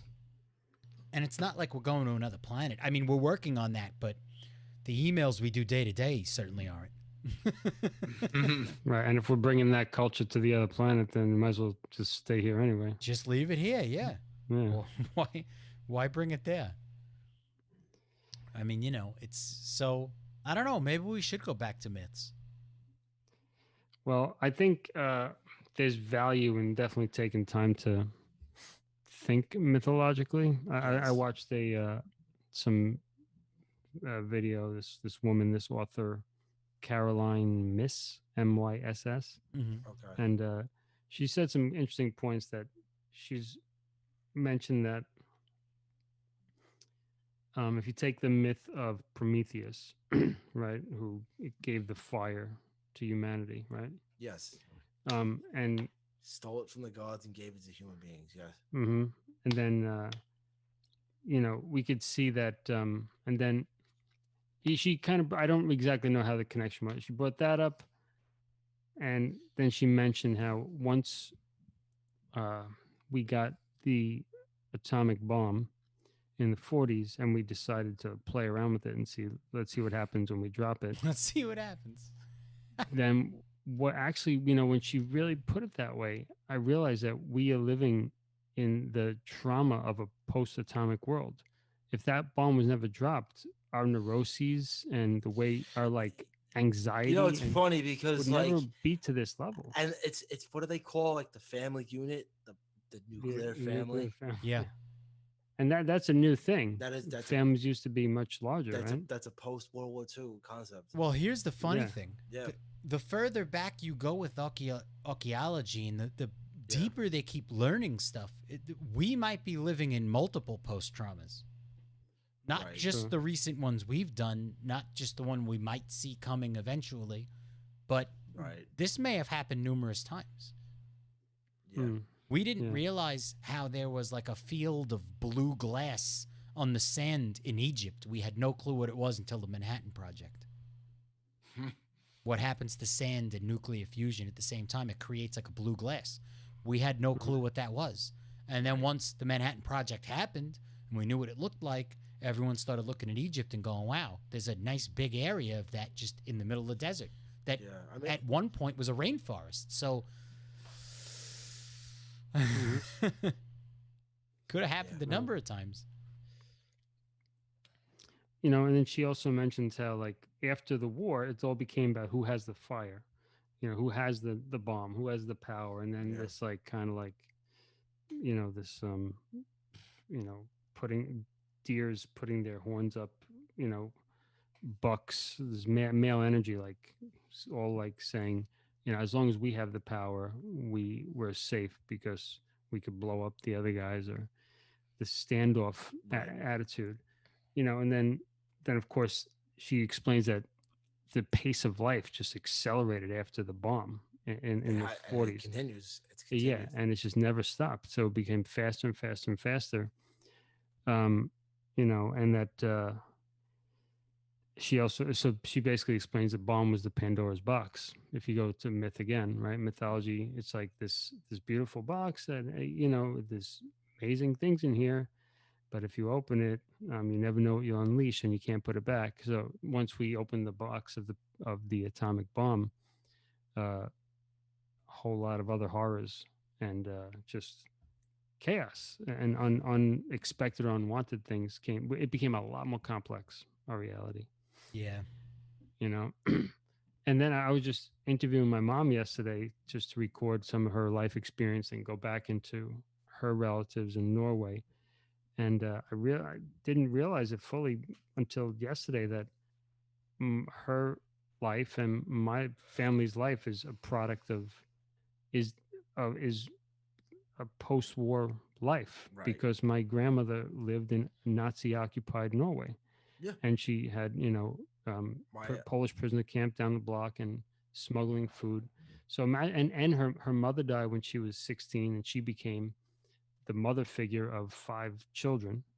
Her, of course, her father was off at sea for like years at a time, and then and then my grandmother's first boyfriend, or I don't know, most heart connected boyfriend died in plane maneuvers. So, and then she ran away to America, and then she started her life here. And my mom was raised as a single child Wow. in without a father because the father here didn't work out at a time when divorcing was rare. Sorry, mom, if I'm saying all this. You didn't want it to be known, but no. But no, this is, it's funny you said but this. that's Yeah, the I have a the similar. divisive of the war. Right, I have a That comes from that. my dad's Yeah. family. They fled Lithuania, and then my father and my aunts and uncles were born in a refugee camp in West Germany after the war before they emigrated to the United States. Oh wow. So it's like, yeah, I don't know if I ever told you that. Yeah, but they had basically had to flee Lithuania because the Russians. It was like Germans came in and they were driven out, and the Russians came. It was like it changed sides in the war like 2 or 3 times. Yeah. Sometimes when my grandmother would have a few drinks in her, she would start to talk about it, but it wasn't something she liked to Hmm. discuss. Right. Exactly. Because just as you said, it's like a traumatic experience. Like it's stuff that we can't even comprehend. Hmm. Yeah, and my Yeah. mother's uncle, who he grew up with, fought in World War II. He was a Norwegian who fought for the Americans. Somehow that worked. How that worked out, I'm not sure. And he never said a word about it. Yeah. He never wanted to say anything about fighting in the war. So you can imagine what kind of traumas he had. These like deep things where you can't even talk about it. So I didn't fully realize that my mother too is or her generation, Yeah. our But parents' generation that's the is baby boom. Yeah, that's yeah, we're a post-war generation, and we are too, and of course our children are as well. But who knows what it would have been like if we lived in a world that didn't have world wars, right? And I'm not saying that it would have been better or worse, but we have to recognize that we are products of yeah. two really, really nasty wars. Well, there is still a lot of people in this world that are currently products of it. So we are still, even though it's not in the news, we have been at war for the since 9/11. Oh, We Mhm. just don't see it here. We're not touched. We almost never. I mean, nobody ever makes it here. It never gets here, other than the one or two, three, things that have happened. Our land has never been penetrated with war. It's always been the other countries that have. And, they're still occupied. So we're still sending troops there. I have a lot of friends who are military, and it's kind of terrible to see what comes out when they start drinking. A lot of it is a lot of regret, a lot of just questioning the validity of themselves as human beings because of some of the stuff they may or may not have been ordered to do. And to us, we just don't see it. Right. until they either leave or they come back. We very rarely realize that there are people over there that are being raised in this atmosphere where there's gunshots right down the Look street at and it's normal. Syria, what's going on? Mm-hmm. Yeah. People that grew up in like the Balkans in like the 90s when Yugoslavia broke apart. Mm-hmm. Yeah, no, I know a good friend of mine lived through the war in Serbia, so Yeah, it and was hasn't normal. stopped. It Yeah. definitely hasn't stopped. We've just seen a knockdown of it here, Right. and it's ramping up again. So And actually, to think about our own history, it really wasn't that long ago before we were at each other's throats, ripping, creating huge bloodshed right down the line, the center of the line of America. Just 100+ years ago. 150 years or So, whatever. and imagine if that didn't happen. So that was like a real. Who knew with that we could even find our balance again after that? But we did. Yeah. After we tore the country apart That was in Civil War. We actually, we have a personal experience when we went to Gettysburg. Right. Yeah. Tommy and I went to Gettysburg together one time. It's definitely it's a creepy place. It's very has a very. Mm-hmm. You could like this field where like hundreds of thousands of guys shot at each other, and a lot of them died. yeah, we have a lot of that type of stuff here in Tennessee. Yeah. It's all over the place. Even downtown in the area that I live in. Oh, Nashville was occupied by the Union Army. Yeah. At one point. Yeah, we have haunted houses everywhere, or at least they claim haunted. I can't say I've seen anything or heard anything, but we have structures that are still standing from the war, and they're all over the place. And then Gatlinburg is south. Yeah. So it's like 3 hours away, and that was another major spot. So. Yeah, that's our standing history. Like, if you really think about it in the timeline of how we map humanity or even the planet, it was like yesterday it happened. And I just think, unfortunately, it's something that's embedded subconsciously into the psyche of our species. Yes. We're a very warlike species. And a great number of us might come out with zero warlike tendencies or not want to do it or be very vehement against it. But then there's always a situation that's brought up that kind of puts you in a position where you may have to still do it, Right. And we just can't ever universally kind of sit back and say, all right, we're going to stop this. Yeah. Well, so far. I like to think that we're kind of like humanity is teenager, slowly but surely entering adulthood. That we will come, just like you're saying, Lou. You're at your age, you look at people running around and all this craziness, and you just can't fathom it anymore. The caterpillar turns into the butterfly, so we can certainly imagine there will be a time when we're evolved enough. I can imagine that people will just say, no, war, get out of here. Are you kidding me? I like life, Yeah. When it becomes more apparent, in terms of just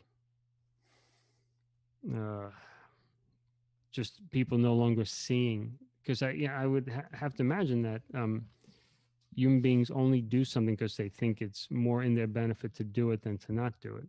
So I think there can come a time when human beings will be awake enough, or at least enough of us, more than 50%, a tipping point, will be awake enough to know that I'd rather actually not go to war than go to war. That's what I'm looking forward to anyway, And I think there's multiple timelines. That there's there's the earth that goes to war, World War III, and there's the earth that doesn't, and there's the earth that evolves. There's many timelines we could hop onto at any point. They're all existing. Well, I think that the prime drive in all of this that's deeply embedded is just the fact that we're never satisfied and we constantly need more. And I think through that is where everything else comes. Because we might not want power, we just want money. And if we don't just want money, We want more DVDs. We want more televisions. We want more land. We want more, whatever the case may be. And then a lot of the side effect of that turns into war. And one of it is literally us not having enough power. Yeah. So that's what I meant by before is like, you may come to a point where you're like, all right, we're done. We're going to agree we're done. And then all of a sudden it's going to be another tribe of humans that will turn around and say, we can become the most powerful. And then you might have to act out of defense. And it just seems out of all of our viewable history that it was inevitable that it happened over and over again. Because somebody at some point was going to take what they felt was theirs. And, I mean, look, I remain hopeful the same way I think most of the people I talk to do. I don't want any of this stuff happening. Yeah. It's ridiculous. And I think at this point in American history, with the technology we have and the luxury we have and the convenience we have, it could be a really awesome life to utilize what we have and, just spin the wheel. I mean, but we have to complicate things. I mean, if you could imagine how difficult basic life must have been hundreds of years ago. Yeah. Like, we don't need any of it. We don't need any of the problems we have right now. We certainly don't. No. I mean, it's so easy. We don't have to be farmers. Even manual labor jobs, we don't have to be completely hands-on. The amount of tools we have, the amount of things we have that just make everything so easy, Like, it could be an easy life for 90% of the world if we chose that. But we have to overcomplicate things for ourselves, and we have to take that nice little luxurious part of history and just completely inundate it in stress and speed and faster and more, and now war, and it's like we just we can't pause for a second and say, let's just sit on the beach for a bit and watch the water. Yeah, imagine that money was no issue, right? It just all of a sudden, whatever stress you associate with money, just click that button off. It's gone. Imagine that fear of like murderers and thieves and all that stuff was, you can click that button off. No more. You don't have to worry about any of that. And imagine that your own desires to outpace yourself and create a polluted world and competition, all that button's off too. You just don't have the motivation to do it anymore. So can you imagine the comfort where you didn't have to fear for your life or fear that the person next to you is going to actually take your resources? Because so like, as if imagine human beings come to this, sort of hive mind in a good way, where we all kind of symbiotically recognize that, hey, we are of the same body. Just like, if I step on my foot, my hand doesn't laugh and say, ha ha ha, you hurt, foot. My hand says, shit, I got to take care of the foot because this is the same body. We recognize each person is a different part of the same human body. We just kind of know it. Like, we just get to that point. Yeah. And that also we imagine we got to that point, we're so evolved that we actually know that it's better. The best way to take care of myself is to take care of my neighbor, is to help my neighbor. And we know that everyone around us, 8 billion people think that way, that they're all looking out for you. They're all looking out for me. Imagine that. I actually have a theory on that. I think that the day we'll reach something like that, I'm dead serious. I'm not even going to make a joke right now. I think the day we might reach something like that is when we create an AI that will literally oversee everything. I was having a talk with somebody the other day, and we were talking about different, my feelings about what's going on right now, and a lot of other stuff, and different government structures, and the funny thing is, what ruins socialism? What ruins communism? what ruins what we're in right now? It's humans Human ruining. greed, Yes, because the will to dominate. because you give control to a And certain jealousy. sector of people that if they're literally not the King James version of Jesus, it's gonna go corrupt and the whole thing's gonna collapse.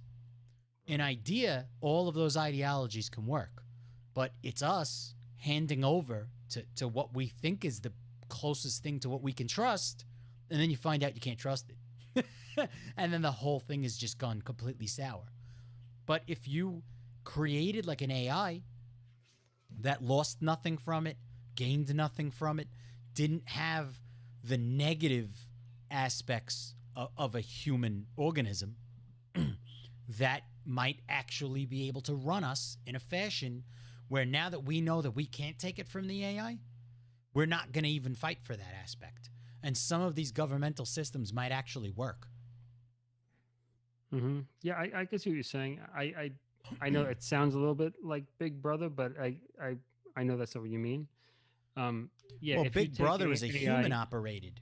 right, right. If you take AI to be purely neutral, you know, or just functional, or if you could even program it to have some sort of moral or something, um, and then we use our resources to do creative things and to enjoy life and to harmonize and take care of the earth and each other, and the AI just does like whatever sort of bureaucratic governmental stuff that nobody really wants to do or should do, like running traffic lights properly and bridges and whatever the heck.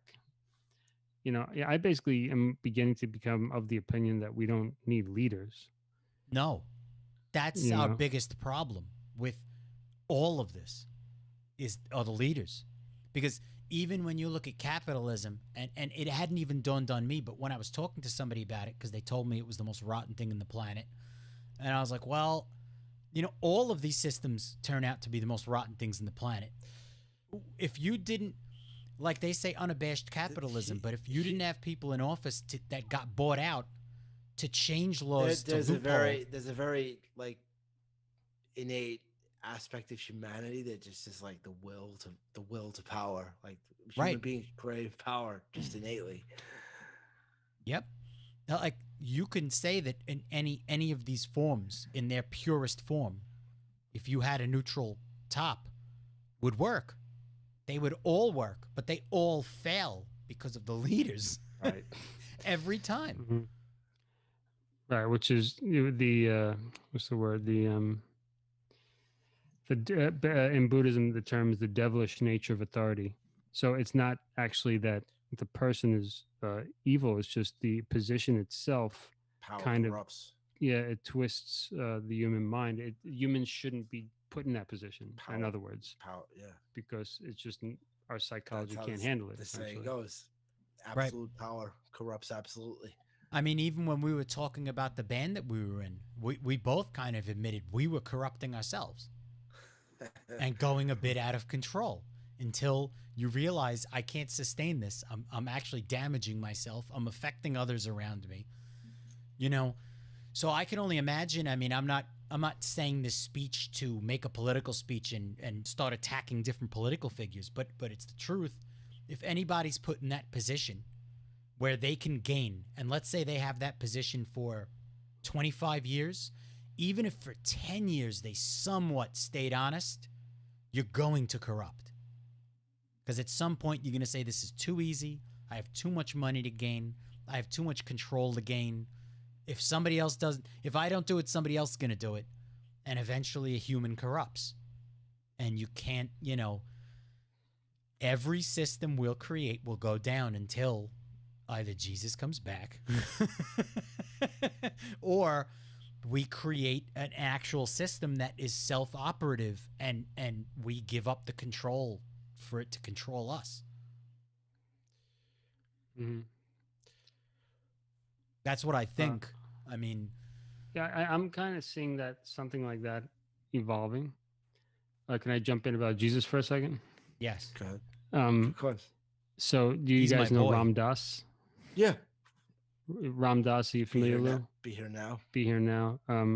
His name Richard Alpert, I think is his birth That name, but was yeah. he became Ram Dass, this figure who He was very he was big in in. like the 1960s. Mhm. That's when his book He came was out. a, yeah, Harvard professor, and he became started getting involved with LSD and Timothy Leary, and then got in trouble, got fired, and then he went on this soul seeking journey to India, and he found his guru, this Indian master, enlightened master, who taught people in his community. And there's a lot of great stories. But anyway, Ram Dass was like really determined that this guy is going to be Babaji. I forget his name. I don't know if you remember. I forgot. This guy is going to be my guru. And this enlightened master allowed him to be his guru.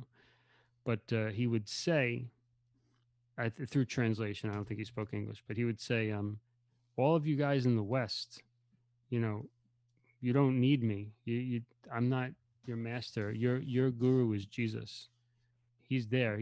Everything you need in a teacher is there. And to Jews and everyone alike, he would say this: you have a guru in the West. You have a teacher. It's Jesus, and he should be your focal point. Saying not me, but it wasn't about that.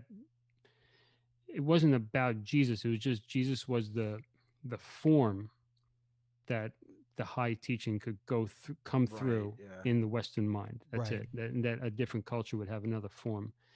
And It's the so, archetype. yeah, yeah, it was the Yeah. archetype that Exactly. Western mind could get, could understand and relate to. And he said that you guys can that's your teacher, and you don't have to need me, but people are attached to certain forms that they prefer. But interesting to think of, that everything you need is right there. Like I pass Jesus statues, I always stop and think about it because I do feel that Jesus's teachings, me becoming Buddhist was my way of actually following Jesus, the depth of my heart, because I felt like one of the things I had to do was die to my former self, and part of my former self was being a Catholic, and that I would have to move beyond that. That kind of works the same way for like becoming a pagan. Like okay, okay, one of the archetypes that we have is like the dying god. The corn is cut down or the wheat is cut, like for sacrifice, but for a feast, or animals hunted for to like feed the tribe. So Mm-hmm. yeah, it's a pattern that like again it exists in human nature. Um, yeah. You guys had a question about me recommending certain Yes. books. Sorry. Yeah. Yeah. So yeah. Do you have any three inspiring books or films that you'd like to One is recommend? Power of Myth. The Power of Myth. It was a dialogue between Joseph Campbell and Bill Moyers, who was like a really famous journalist, where like he um, sort of explicates a lot of his ideas about mythology. Talks a lot about like talks a lot about like what is the role of Jesus Christ in Western culture, like the virgin birth, and um, so that's one. If you want to get into like Joseph Campbell, that's a good starting point. Another one is a gentleman named Thomas More. He was a writer that was really popular, I think, in like the 80s and 90s, and he had a really interesting career. He was a former went to seminary school, was good. He joined a Catholic order as a child, went to seminary school, was going to be initiated as a ordained as a priest, didn't go through the ordination, then became a therapist, and then he wrote like a lot of like I guess self-help works, and then one is called Care of the Soul, which is like it talks a lot about like stuff that we've been discussing about how the archetypes like live and speak within us. And another one he has is called Dark Nights of the Soul, which is really good if you're going through like a really difficult, like tough. Like it's a book of it's called Dark Nights of the Soul: Navigating Life's Ordeals. And then the last book I would mention is probably one of my favorite texts. It's called The Mists of Avalon, which is like it's the feminist retelling of the Arthurian legend. So it's like the story of King Arthur through the women in his life, and it gets into a lot of like okay the older faith, the way of the goddess and the land, and then the newer religion like Christianity, and then like the differing aspects and abilities and powers that like men and women have. Like, there's a lot of gender issues that come up in the book. Um, it's told through some aspects of the story or have that tell pieces about like Western occultism, like Western ritual magic. The woman who wrote the book was kind of well versed in that stuff, and she cloaks like the Arthurian stories like in that framework. Um, yeah, that's those are three works I would recommend. How Hmm. do you And if how do like you you want to understand me, how do you feel about 50 Shades of Grey?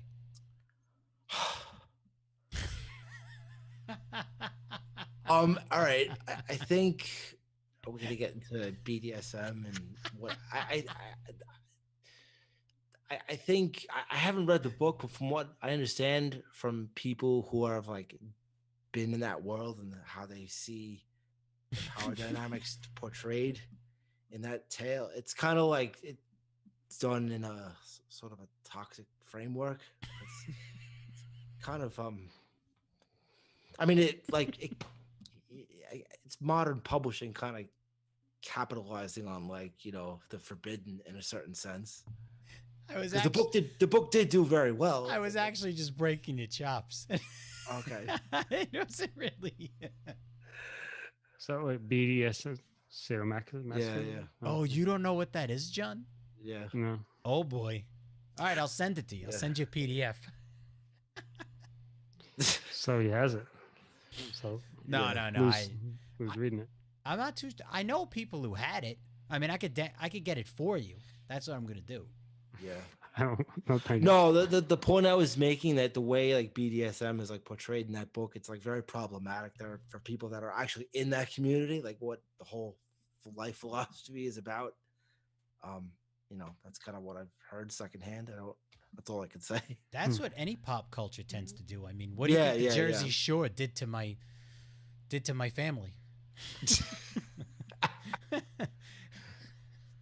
So, any concluding thoughts Yeah. from either one Right. of you? So yeah. Well, one more question is just: do you have any plans in the upcoming several months that you want to share? I have a couple really intense projects in my professional life dealing with talking about technology trend. One thing we do at my job is we talk about emerging technology trends and how they could influence like investments and deal making in the technology community. And then the other one is we have to write stories about how what's going to happen with the markets in the election. And then on the more personal side, I have a date on our other program at some point in the future, Right. in coming weeks, I suppose. On the cafe. Yeah. I'm ready right after this. On the Camarilla Cafe. All right, gentlemen. Well, thank you both for having me. Thank you all for our listeners out in the ether. Yeah. Yes. Thank you, Tommy, for joining. Thank you, Lou, for letting us ride on your horse My and pleasure. for being co-host. Um, yeah, I guess we all need to get a little rest. I'm not sure what Lou's going to be doing, but Tommy and I Yeah. probably going to close our eyes pretty soon in our separate Yeah. Oh God, bedrooms. yeah. I No, mean, no, no. Don't back out now. we're not doing a sleepover tonight. We know. Me and the audience, that is. We know. All right, gentlemen. All right, guys. Signing Thank off. you, everyone out there listening. Until next time, take care and keep asking good questions to get meaningful answers. Adios.